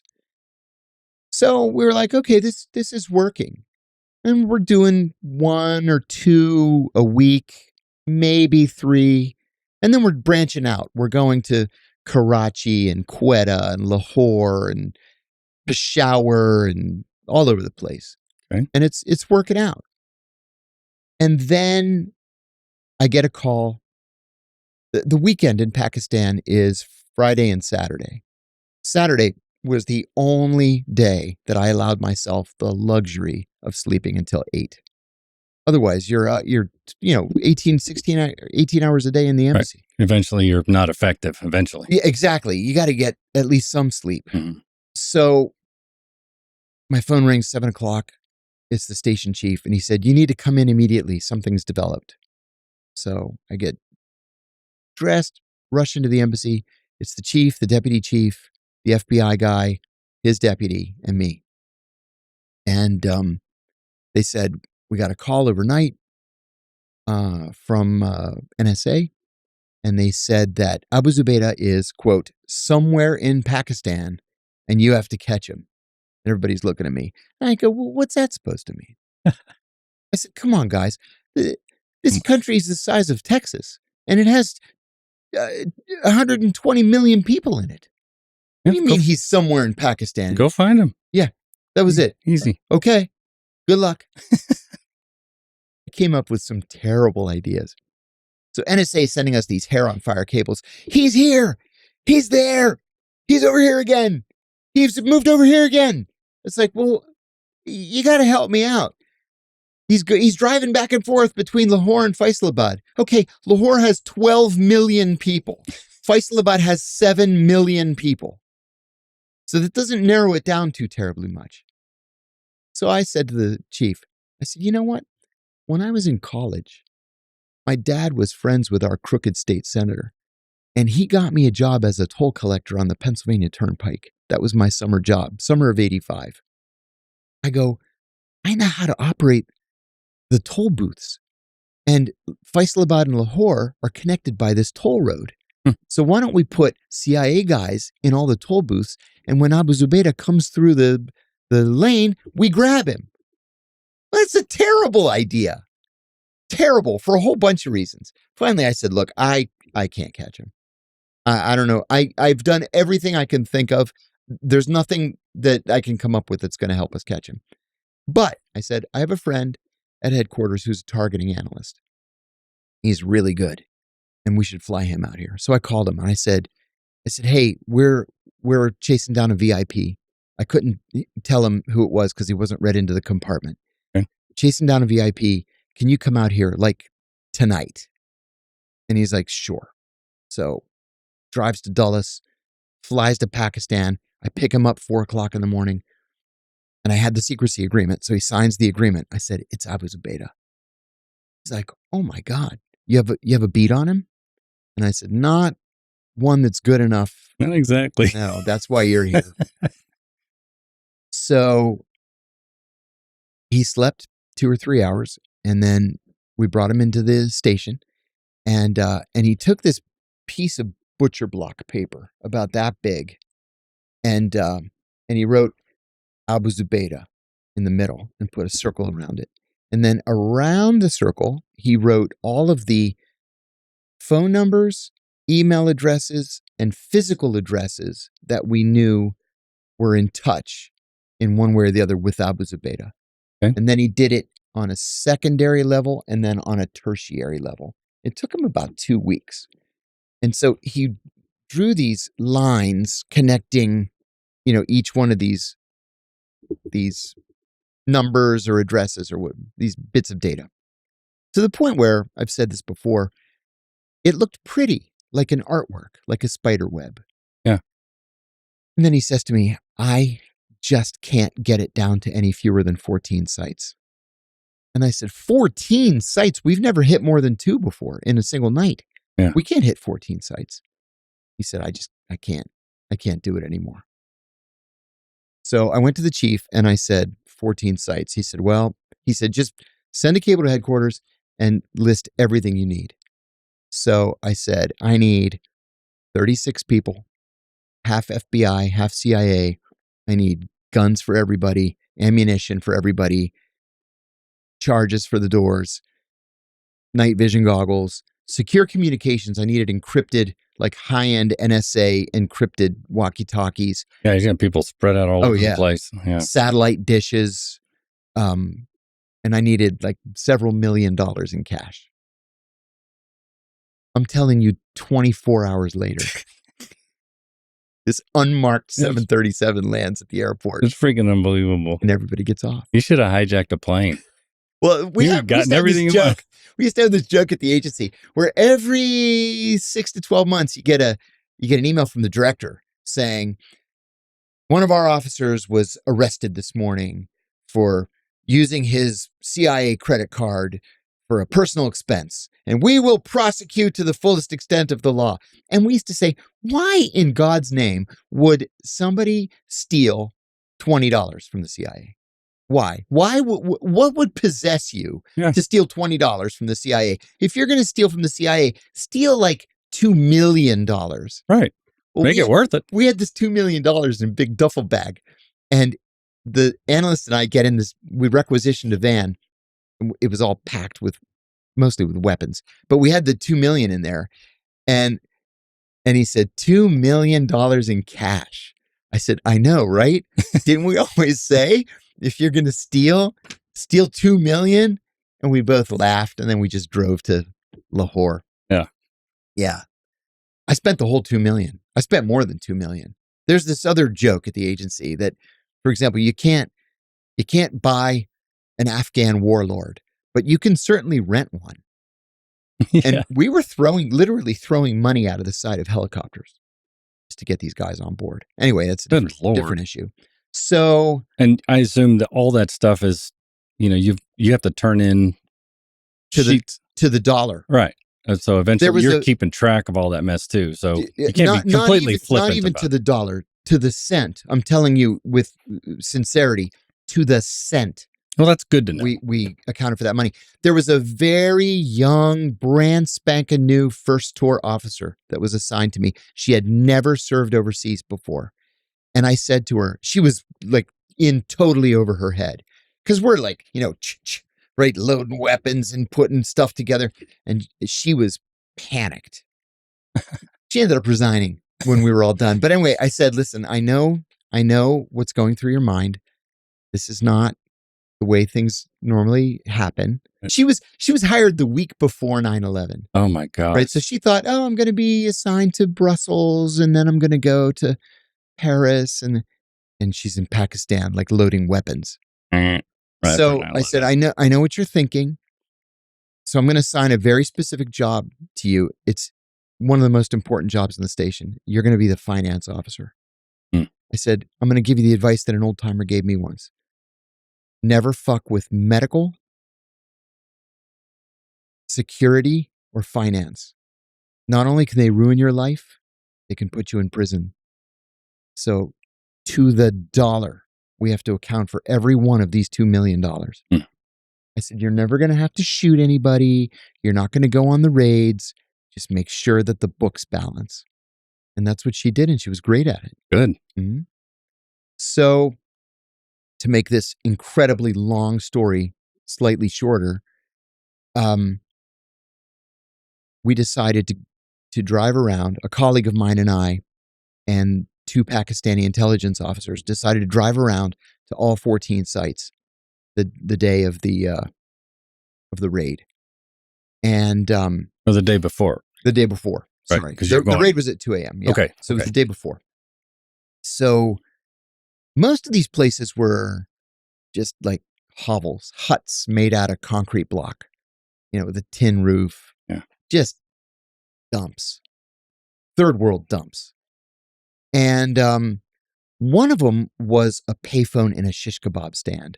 So we dropped that one immediately. So obviously there are Al-Qaeda people living there in that immediate neighborhood, and they're using the payphone. But you can't raid the shish kebab stand 2 hours after they close for the night. So we dropped that one. 2 of the remaining sites were in Lahore. 11 were in Faisalabad. So Lahore was fast and easy. Faisalabad was like 45-minute drive. We drove over there and we started going to each one of those sites. Well, we're almost done. And the reason we're driving around, because I want to make sure it's not a setup. There's ingress and egress. We're not going to be ambushed or funneled. Yeah. Yeah. You never know what could go wrong. And you have to count on everything going wrong just to be on the safe side. So we're almost done. We're driving onto the campus of the University of Faisalabad to cut through. And the analyst calls me from Islamabad. And he said, I just got a call from a friendly Western intelligence service. And they said that they had a walk-in. A walk-in is somebody who literally walks into the American embassy and says, I want to talk to a CIA officer. So you put on a disguise, you go down there, you talk to them. 95% of the time, they're crazy people. Right? You're beaming waves at my head and you're stealing my thoughts and my dreams. And yeah. Sometimes they are probes. The Iranians, the Chinese, the Russians, the North Koreans will send people in pretending to be walk-ins. They're looking around to see where the cameras are, how thick the glass is, where the armored door is located, how many people have weapons. So if they decide to attack the American embassy at some point, they know what the vulnerabilities are. Some are what are called intelligence peddlers, where they have a little nugget of intelligence. And they come to the American embassy and they say, I have this intelligence. And you say, okay, well, that's legitimately intelligence. Here's $100 for your trouble. But then they go to the British embassy and sell it, and the French embassy and the Russian embassy and street informants. And and there's a month's salary right there. Yeah. Good on them.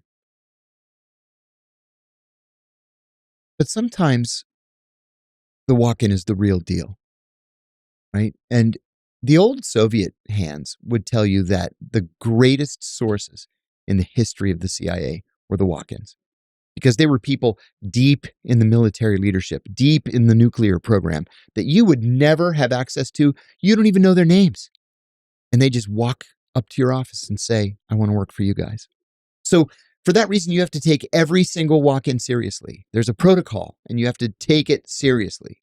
Okay. So I said, well, he said that the walk-in said that there's a big, brightly colored house that's full of Al-Qaeda. And I said, okay, I want to talk to the walk-in. He said, can't do it. I already asked. They said walk-in's off limits, which told me that there was no walk-in, that it was an intercept that they didn't want to declare to us. Okay, interesting. Which was selfish. But anyway, that's okay. But you also understand the level of paranoia Absolutely. at that point too. I always do tell one wrong person and the whole op is done and somebody's going to get killed. Yeah. So just as I am hanging up my phone, we pull out of the back of the University of Whistleblowing and there is this enormous yellow house. And I said, that's it. That's the house. Just intuitively. Yeah. And Colonel Muhammad said, the Pakistani ISI guy said, I can tell you right now something bad is happening in that house. I said, how do you figure? He said, it's got to be 100 degrees right now. And all the shutters are closed. They're broiling in there. But they want us to think that the house is closed up and there's nobody inside. I said, well, we're going to put a big team on that house. And then we're driving around and the analyst calls back and he says, are you sitting down? Abu Zubaydah just made a terrible mistake. He accessed his email account with a landline. I said, oh my God, tell me you have an address associated with the landline. He said, we have the address and it's site 13. I said, oh my God, we're going to get him. I said, we're on our way to 13 right now. So we drove over to 13 and it's an empty field. Nothing has ever stood there. And I said to the colonel, how can this be? We're sure that the number came from this. And he laughed and he said, you haven't been in Pakistan long enough. He goes, this happens all the time. Whenever plots of land are divided for development, each plot of land is assigned a landline, right?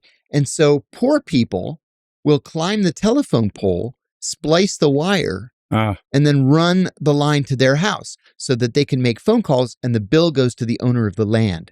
Yeah, they won't even find out until they have someone come move in. Exactly.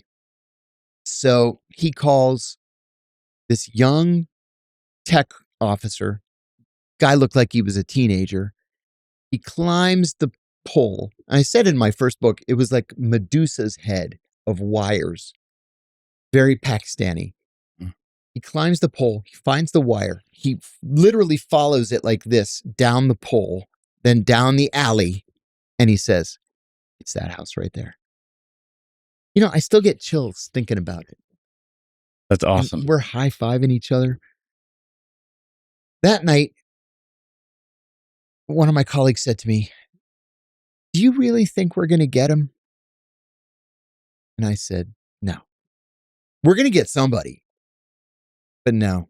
You just thought it was still too good to be true. Yeah. And he's so smart. I'll get to that in a second. So at 10 o'clock that night, we were in the safe house. We had 2 safe houses. And I stood on the coffee table and I said, guys, at the risk of sounding melodramatic, we have to synchronize our watches, like in the movies. So we synchronized our watches. Check. And I said, here's the plan. Everybody leave the safe house at 01:30. Be in the neighborhood by 01:50. Be in place by 01:55 with line of sight to the target. 01:58, get out of the car.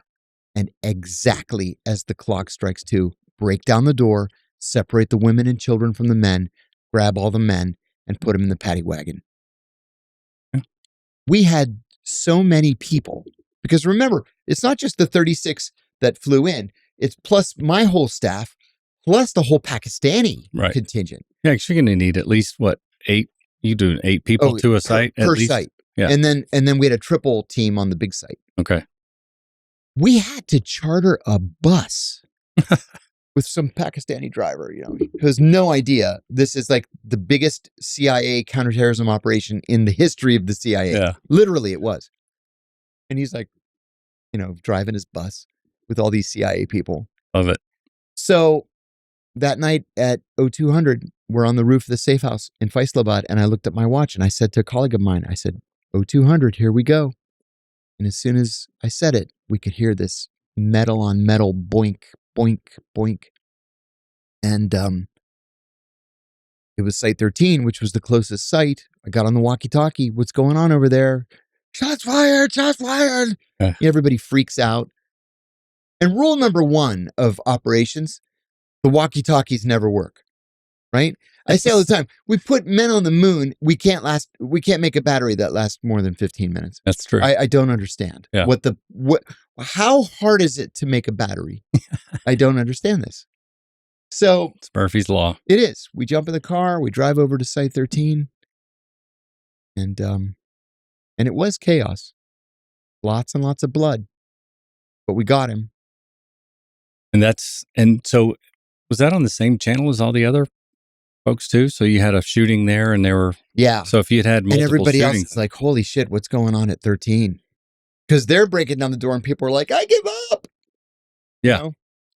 Fortunately. Yeah. Or you'd have had all kinds of screaming chatter from multiple locations. You'd have also been screwed. That's you wouldn't right. be able to interpret what's going on. That's exactly right. And we were only supposed to use the walkie-talkies in case of an emergency. Otherwise, it was silence. Right. That big, that yellow house, I'm not allowed to say the number of people that we caught that night, but that house wasn't the problem that we thought it was going to be because everybody in there was just a kid. There were no leaders. It was just like a way station for them to, spend a couple of weeks before they can get smuggled out. Okay. So we were expecting the worst and nothing happened. We got them all. And then you got Abu Zubaydah at that point, who was injured. Right? Severely. So there was and part of the interesting part of the story that I find fascinating is your short-lived relationship with him during that interim. Can you talk about that? As it's turning out, it's not as short-lived as I thought it was. I spoke to his attorney a couple of weeks ago. Are you kidding me? No. And I said, we had a long, long conversation. I've not told anybody this. But I said, my government will never apologize to him. So I want to apologize to him. He was not the number 3 in Al-Qaeda. He was never even a member of Al-Qaeda. We have never charged him with a crime, and we tortured him to within an inch of his life. He had to be revived with CPR just so we could torture him more. Yeah. And he's still in Guantanamo. He's been in our custody for 23 years, and he's never been charged with a crime. And he said, Abu Zubaydah knows that we're speaking today, which kind of surprised me. And his recollection of that night is a little different from yours. It always is, of course. He was a little bit more heroic and stand, right? Yeah. Yeah. Didn't go down so easily. Not like shot 3 times and pissing himself, which is my side of the story. Of course. So, so he said that in 2007, when I went public with the torture program, a friendly guard at Guantanamo went to his cell and whispered to him, a CIA man went public with what happened to you. And he said for the very first time, they felt hope that the world was finally going to know what was happening and that the torture would stop and that it stopped. And I said, does he have any hope of getting out? And he said, believe it or not, we negotiated a release with the Biden administration. They approved him for release. They never said so. The only chink in the armor was that they couldn't find a country willing to take him. And so we were just casting around, asking this country, that country, and the other country, will you take this guy so we can release him? And the negotiations were ongoing. And then Donald Trump won. And so he's still sitting. he's not going anywhere. Wow, that's fascinating. So he said that when he's finally released, he wants the two of us to have dinner together as free men. Really? I absolutely adore that. Because I mean, that's what I really wanted to ask you if you could speak to him. Because I know at some point, perhaps it was in one of your books. I mean, I've read 3 of you have 3 books. So Geez, thank you. I have 8. Oh, I've only scratched the surface then. Well, the 8th is coming out in a couple of weeks. Okay, well, I was looking forward to that. But there was some kind of conspiracy that you had mentioned too about people that could have essentially acquitted him of the crimes that he was accused of. Mm-hmm. And I'm fascinated with that because conspiracy theorists frustrate me typically. Yeah, me too. Because there is so much, we were talking about earlier, so much red tape now to get any kind of mission accomplished from step 1. All these other people have to finger square everything. I always say that. Whenever people come to me with a conspiracy, I always say, do you have any idea how many moving parts there are in a conspiracy where everybody involved has to keep their mouths shut for the rest of their lives? Never happens. Never happens. That's why we have so many murderers in prison. Exactly. But in this case, it actually was a conspiracy. There were several people that could have attested, because am I mistaken in that he was actually one of 2 Abu Zubaydah? There were 2 people named Abu Zubaydah. It was our Abu Zubaydah and his first cousin. But we didn't know that there were 2. And I remember these cables coming in, like, Abu Zubaydah is planning an attack in Amman. Like, ooh, okay. Abu Zubaydah is planning an attack in Greensboro, North Carolina. We're like, what? Abu Zubaydah is planning an attack in Jerusalem. Oh my God. Abu Zubaydah is planning an attack over here. We're like, this guy's a terrorist Superman. Yeah. No. It was 2 people. And but you're, for lack of better terms, your Abu Zubaydah was not necessarily a good guy. No, he was not a good guy. He was a bad guy. He was doing things in support of Al-Qaeda. There were 2 things in particular that he did that were, worthy of prosecution. One was he founded what's called the House of Martyrs, the Al-Qaeda safe house in Peshawar, Pakistan.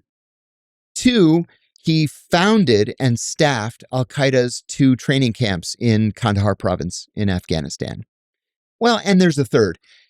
He acted as something of a logistician for Al-Qaeda. He never pledged loyalty to Osama bin Laden. He never joined Al-Qaeda as a member. But if you were an Al-Qaeda fighter and you just wanted to go home, he would smuggle you out. He would get you a passport and a ticket home. And go home, like leave the organization? Just, go back to Egypt or Tunisia or wherever. Okay. Just go home. So he's a cooperator of sorts, but not necessarily somebody that was responsible. That's right.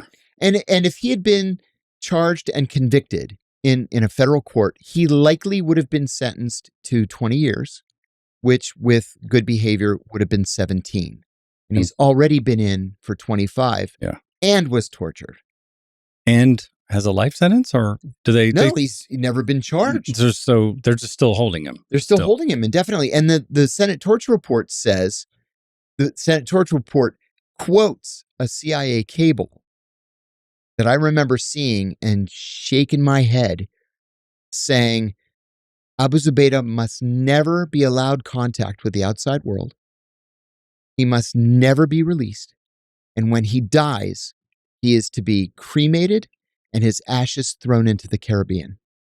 So it's essentially evidentiary based, because then the truth will come out. Yeah, the truth will come out. The things that we did to him.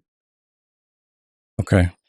So it's fascinating that we're still holding him, and there isn't enough logical minds. Or do they think at this point they're going to let him go and that he's going to be so pissed off that we will have another 9/11? The naysayers will tell you yes. That's the fear. The truth is, almost nobody has taken up the fight again. Mind you, when we caught him, he was a young, strong 27-year-old man. He's in his 50s now, and he's utterly broken. Their health, all of them, Abu Zubaydah and all the other people at Guantanamo, their health is dire. There's one guy who, now this is a terrible story. You're not getting any health care in Guantanamo, just like we didn't get any health care in prison, right? They don't give a shit about your health. And so there's one guy who developed a tumor on his spine, and it made him paraplegic. So there's a certain medical device that they needed to operate to take the tumor out. The medical device was available only in the States, and the nearest one was in Miami. Well, Congress, in their infinite cowardice, passed a law saying that nobody that's ever been held in Guantanamo may be allowed in the proper United States. Why? What was the motivation for that? Supermax is, you're afraid they're going to escape from Supermax? Yeah. Right? Where nobody's ever escaped from. No, they're just cowards on Capitol Hill. So they couldn't take him to Miami for the surgery. Well, the alternative then is to send the device to Guantanamo. Well, the device is very, fragile. So after 6 months of hemming and hawing, they decided, okay, we're going to put the device on a plane and send it to Guantanamo. And they dropped it and broke it. And so he's a quadriplegic now. But he's still in Guantanamo. And he's not technically being tortured yet. Right. The neglect is almost in and of itself. Right. So Abu Zubaydah, all he wants, according to his lawyer, is to maybe meet a woman someday and get married, maybe have a child. He just wants to go home. Do you think he's at all like he was the day you spent a better part of a day with him in the hospital? 56 hours. 56 hours. So a couple of days in the hospital and trying to elicit information from him before he got handed over to people who even know the torture program wasn't something you were keenly aware of. You also knew it wasn't going to be nearly as pleasant as you at his bedside. That's what I told him. Yeah. But the nicest guy you're going to meet in this experience. How much of that personality of somebody who it's this terrorist and everything else, and you've got him, the emotion of 9/11 is still on your mind? I told him that. I said, I should hate you.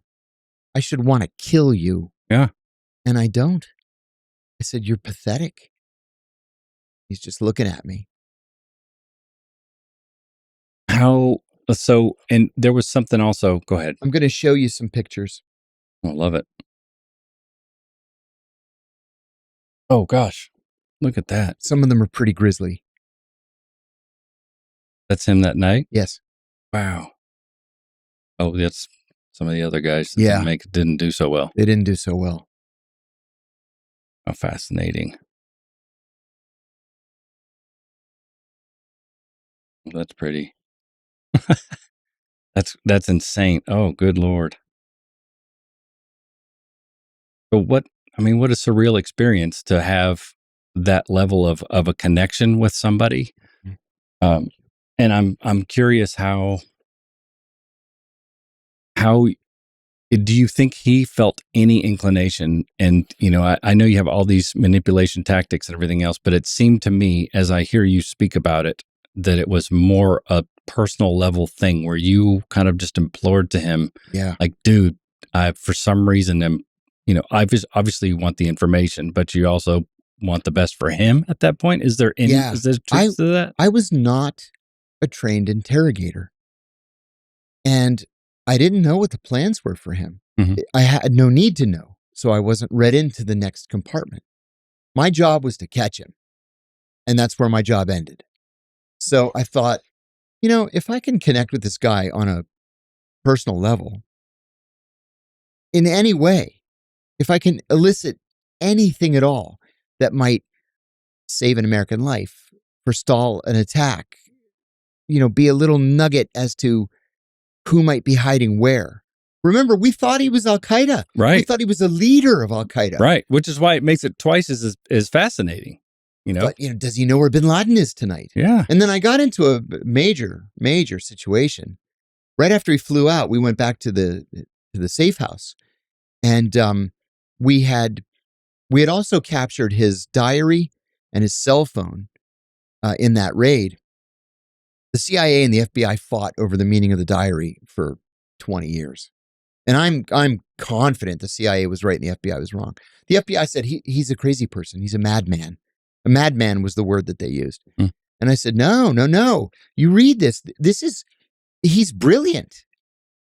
They said it's the doodlings of a madman. And I said, no, it was the 27-year-old Abu Zubaydah writing letters to the 14-year-old Abu Zubaydah saying, don't make the mistakes that I've made as you grow up.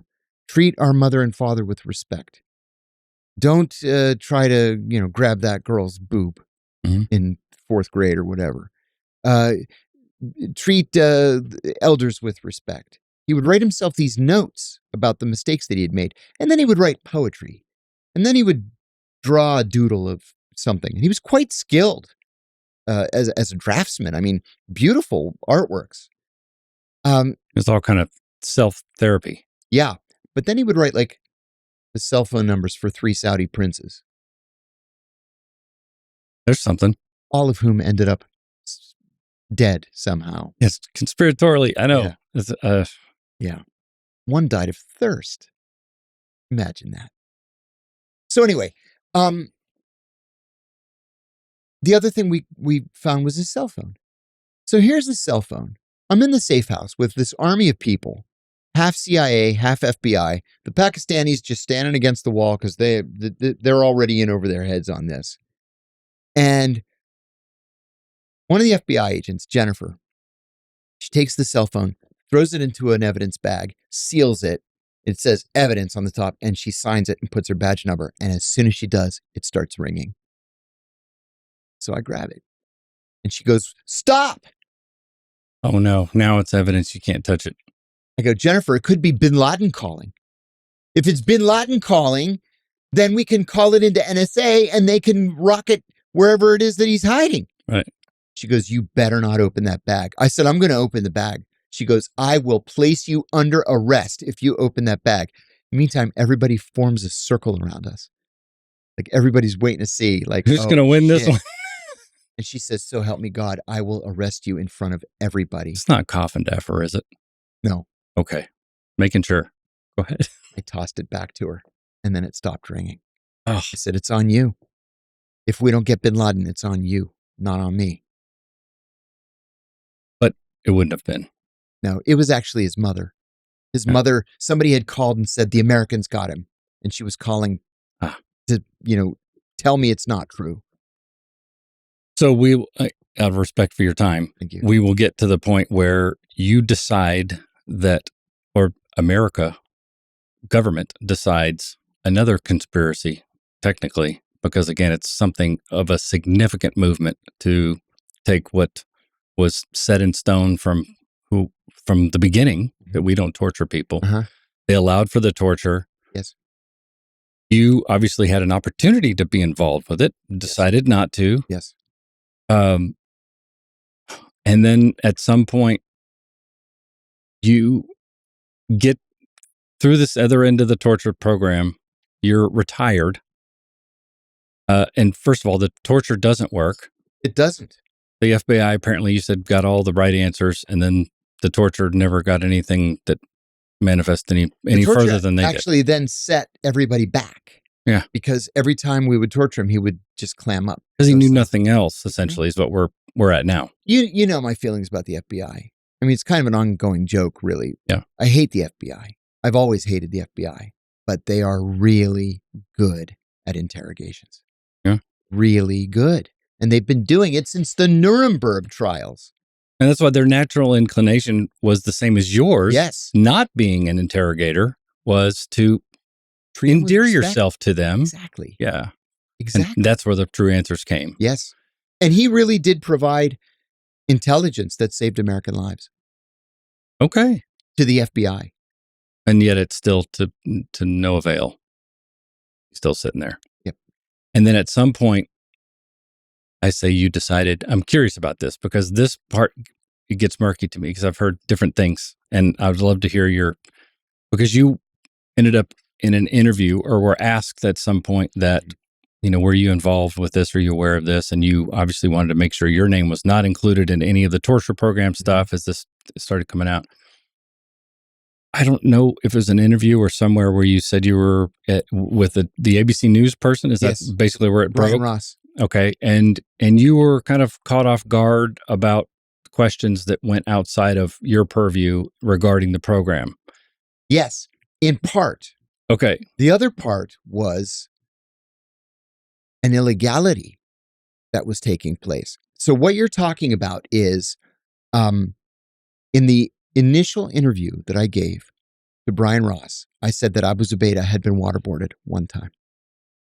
One time. That's all you thought was the truth, though, at the time. Yes, because that's what had been reported from the secret site. So here's the background to that. The CIA and the FBI hated each other so much that even their computer systems were incompatible with one another. Right? Yeah. So if I'm in the CIA and I write a cable, I can say, send it to the CIA, State Department, White House, DOD, Treasury, NSA. I can't send it to the FBI. And an FBI cable can only be sent to the FBI. Yeah. So to do that on purpose, they had like word perfect until like exactly right. Something. That's exactly right. Word perfect. You remember that? Yes. So Ali Soufan is getting all this intelligence out of Abu Zubaydah. He's reporting it back to the FBI in the FBI channels, and the CIA is cut out. So then the CIA takes over, immediately starts torturing him, waterboarding him 83 times, and he clams up. We learned in 2005, and this was declassified in 2009, that what the two contract psychologists, Mitchell and Jessen, did was they took the FBI cables that Ali Soufan had written, retyped them in the CIA computer, and sent them in saying, we waterboarded him one time. Look what he gave us. Well, that was already known to the FBI because Ali had collected it. He hadn't given the CIA anything, but they lied. And they said that he had given it to them only because they waterboarded him one time. To take credit. But how does that happen? Why does the FBI not balk, especially with that contentious relationship, and say, wait a minute, we got that information? In part because the reporting cable from the secret site in CIA channels was kept from the FBI. Because remember, they're not compatible. And it's none of the FBI's business what the CIA is writing in its channels back then. So they just assumed you might have gotten the same information. Couldn't debunk it either way. Right. Interesting.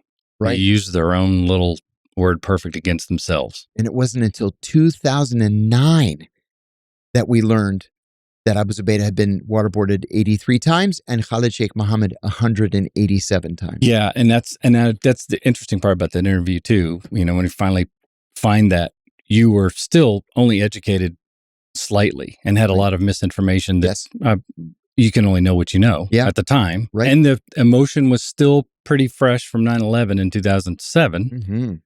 So it's a lot different situation. Yeah. But when you mentioned that you were kind of caught off guard and everything too, I know how sharp you are. And I know you know how to manipulate people. It seems like if I wanted to manipulate you or throw you a hardball from the left side question, you would call bullshit right away. Now I would. But I'm back then, much more experienced. That was the first time I had ever met a reporter.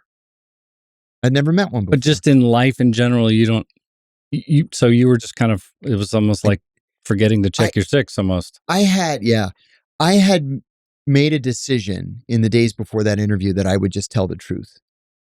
I didn't expect to tell that much truth. Right. But he just kept pushing. Uh-huh. And Oh, it is what it is. There's nothing else to it. He got you. He and I have become good friends. And he says that one of his greatest regrets in all of his career, this is a 14-time Emmy winner. He said his greatest regret is that he bullied me in that interview. I called him one day. So he even knew he did it. Oh, yeah. I called him one day in 2008 and I said, I feel like you ruined my life. You owe me for ruining my life. And he got me a job at ABC News as the counterterrorism. Oh, that's awesome. Even though you didn't know the extent of ruin yet. I know. No, I didn't know. It was nothing. Which is also funny because since I was arrested and prosecuted, 3 of the FBI agents on my case have apologized to me. Oh, that's great, though. I mean, it's better than nothing. Yeah, it is. I'll take it. Especially since you still spite the FBI. I do, man. I wish they had made me deputy director of the FBI. So you almost did it by accident, you would say? You know, I wish I could tell you that I was so sophisticated and so smart that I went on TV and I told them, and that really wasn't it at all. It just came out. That's fascinating. It's fascinating knowing who you are that would happen to you. But you know what, though? My wife told me the night of my arrest, she said, you have to embrace this. She said, you can't run from it. You have to embrace it. You're going to be the CIA anti-torture guy. You're the whistleblower. Mm-hmm. It's your life now, whether you like it or not. Don't run from it. Because she said, eventually, they're going to move on to their next victim, which they did. It was Ed Snowden. And they're going to forget about you. But if you keep talking about it, your side of the story will be the side of record. That's great advice. Exactly right. That's great advice.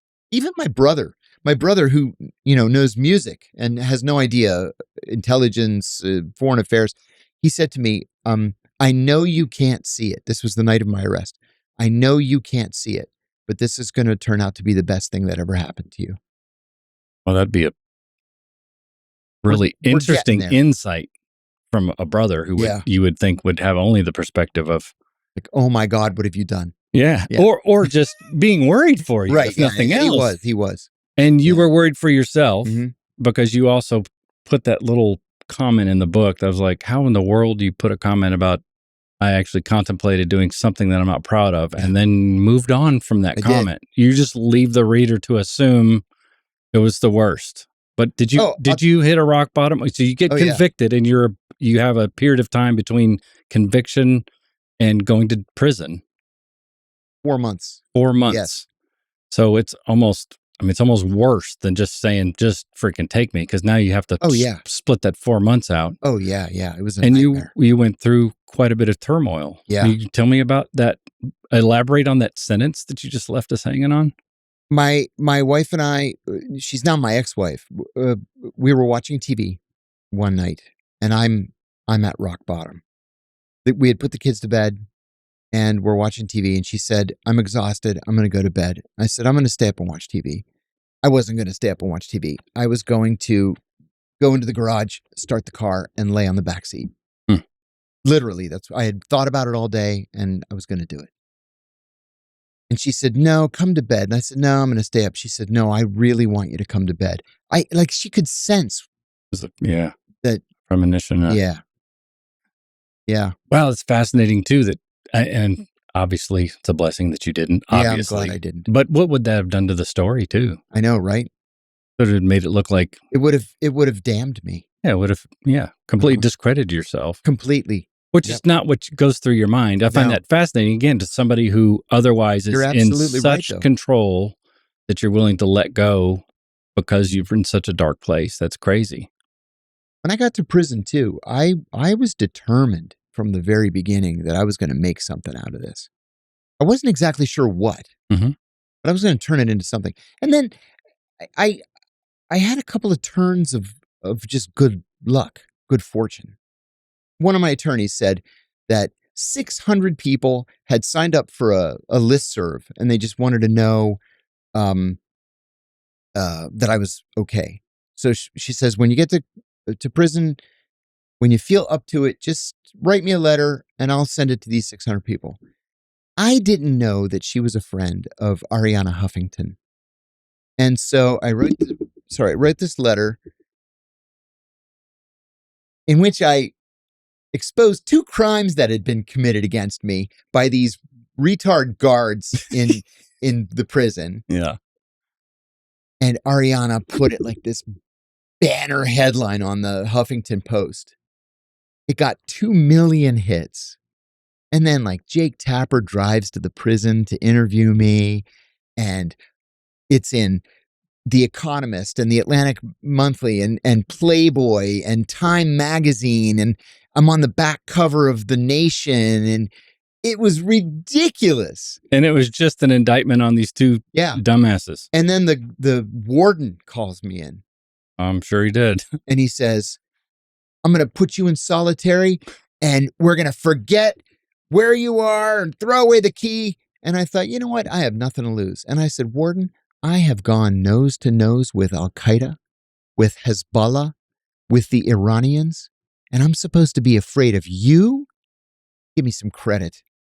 And I've lived in a lot worse places than your solitary in Loretto, Pennsylvania. And he backed off. Oh, that's interesting. And you had a miserable experience in there that from the jump, you were supposed to be in a camp, minimum security camp. Yeah. Club fed. Yes.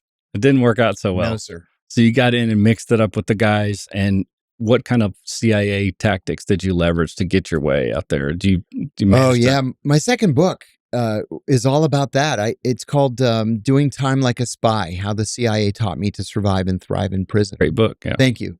So, I started writing it as a joke. It was just a joke. But when I would ask other people to read it, they were like, this isn't funny. Not funny at all.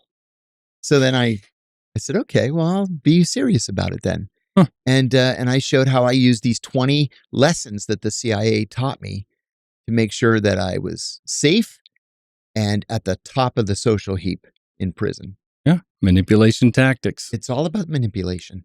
Your whole existence is about manipulation. So you had Crips and Bloods and Italians and everybody, but if you had media there, you might have been screwed. I'd have been screwed. Yeah. But I mean, Gambinos, Bananos, Genovese, Columbos. I was What's the good whole with all lot? of them. One called me yesterday. Really? So you're still tight with those touch. guys? Absolutely, yes. Once you do time, I suppose that's kind of a brotherhood in and of itself too, right? Yep. And a lot of those guys were, they're thugs and whatever, but they're still... Come on. An illegal gambling charge. Come on. Yeah, that's all they could get. The FBI makes them do the perp walk, right? 25 RICO predicates, and then they take a plea and get 6 months for having a little one-armed bandit in the back of the bar. Right. Come on. You just can't get them on racketeering. You got to get them on something else. There was a guy in there. He was doing a sentence for killing the guy who killed his dad. Right? Like, okay. Oh, this guy killed my dad, so I kill him. Right. So he was a member of one of the 5 families. And he just kind of took to me. And he said, I got to give you some advice when you get out. He said, you need to show respect to your parole officer. I was like, fuck them. I've had it with all these people. And he's like, no, hear me out. And he told me about his own experience. And I was like, oh, okay. He said he got violated twice. They're always yanking his chain. He said, you're very high profile and important people hate you. He said, don't hand it to them on a silver platter. You're smarter than that.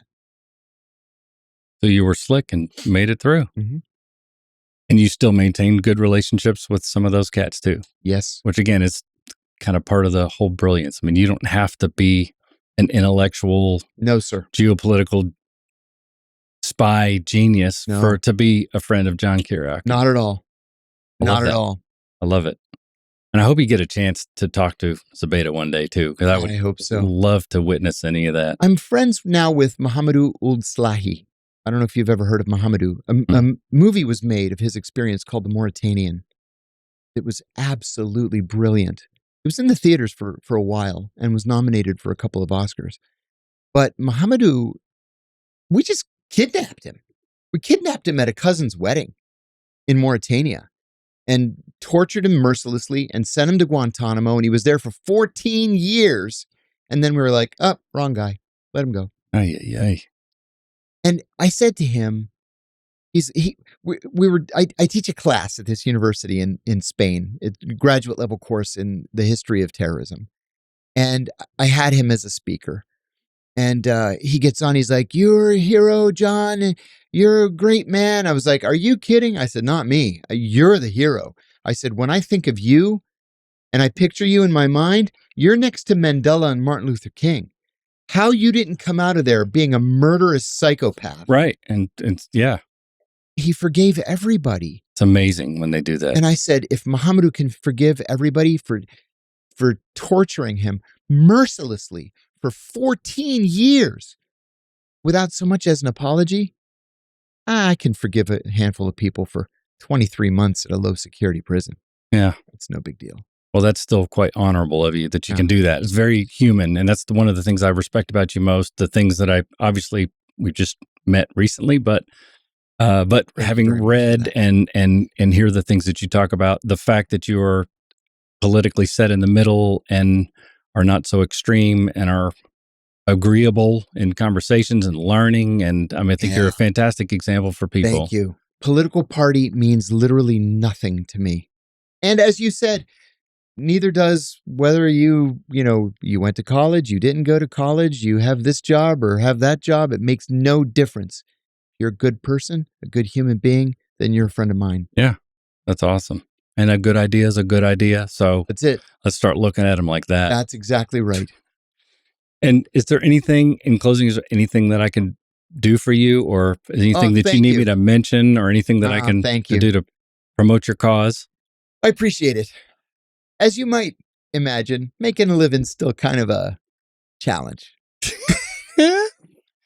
Okay. So I try a little bit of this, a little bit of that. I'm teaching, I'm writing, and my 8th book is coming out soon. And I've got, so I'll list them. I've got a TV show on an online platform. The show is called CIA Declassified. We take original CIA documents that have been declassified and we explain world events based on these new documents. I want to watch. It's CIA Declassified on Unified TV, UNIFYD online. I've got a Substack. Everything I write, I put on Substack. So it's all there. It's just johnkiriakou.substack.com. And I've got 2 YouTube podcasts, Deep Focus with John Kiriakou, and the other one is called Deprogram that I do with Ted Rall. He's a Pulitzer-winning editorial cartoonist. Really? Interesting. I'll have to go check that out. I'm already fascinated. He's a good guy, too. So do you get any of the illustrations on there? Yeah. You? That's fascinating. It's good stuff. I'm looking forward to it. Well, if there's anything else I can do to help promote your cause. Thank you so much. I appreciate that. I'm just a little old me, but the pleasure's all mine. I'm so honored to have you, man. Thank you so much. I'm honored. Thank you for having me. I want to give you, this is not my 8th book. This is my only book. I'd love to have your book. Just keep you from having to spend any money. Oh. But it's the least I could do. I couldn't smuggle any whiskey up here. Normally I'll bring that plus a whiskey from Texas, but I didn't room my suitcase to smuggle whiskey up here. You sip whiskey at all? I do. I was in Scotland 2 weeks ago. Are you a Scotch man even? I prefer whiskey, American whiskey. Oh, okay. Me too. Scotch. Yeah. All right. Well, I still may get that to you then. Scotch tastes like gasoline. And I thought maybe I was just missing it. Maybe I'm just getting bad Scotch. All of it's an acquired taste. The first time you tried bourbon too was probably. Yeah, it was rough. Yeah. It was rough. We need to put sugar in it until you get used to it. I do like Irish whiskey though. Thank you very much for this. Speaking of the Crips too, as you might imagine, I was pulled into the lieutenant's office more than once. Usually for swearing matches where we just swear. They always ask you this question: can we talk man to man? That means off the record, I'm going to swear at you and you can't report me for it. Okay. So then I swear right back at him. Sure. Am I a fucking moron? I go, maybe. I don't know you well enough. We're still off the record. Yeah, exactly. Because I said, this guy's a fucking moron. I said on the phone one day and they called me. Anyway, so I go to the lieutenant's office and the only pictures that they had posted on the wall, like taped on the wall, were the Crips and the Bloods. And they worked hard to keep them separate, even in a low security prison. I was surprised by that. That's nuts. Well, they're just a giant organization. Like I said, all you can hope is that they don't start to collaborate. Yeah, that's right. Then we're all in trouble. That's right. Or any gang, really. But the Aryan Nation, man, those guys were scary. Yeah, and those are the worst because they're motivated by hate too. That's a tough one. And they're very quick to kill. Very quick. Yeah. Mm-hmm. Well, it's emotional based stuff. Yep. Well, thank you. I've run you so far over. So. Oh, no, that's okay. I'm meeting a buddy of mine in 15 minutes ago. Yeah. Damn it. What's it take? What you gonna do? What you gonna do? Success around the sandbox with second grade rules. a confident fake to make you do what they want when they want.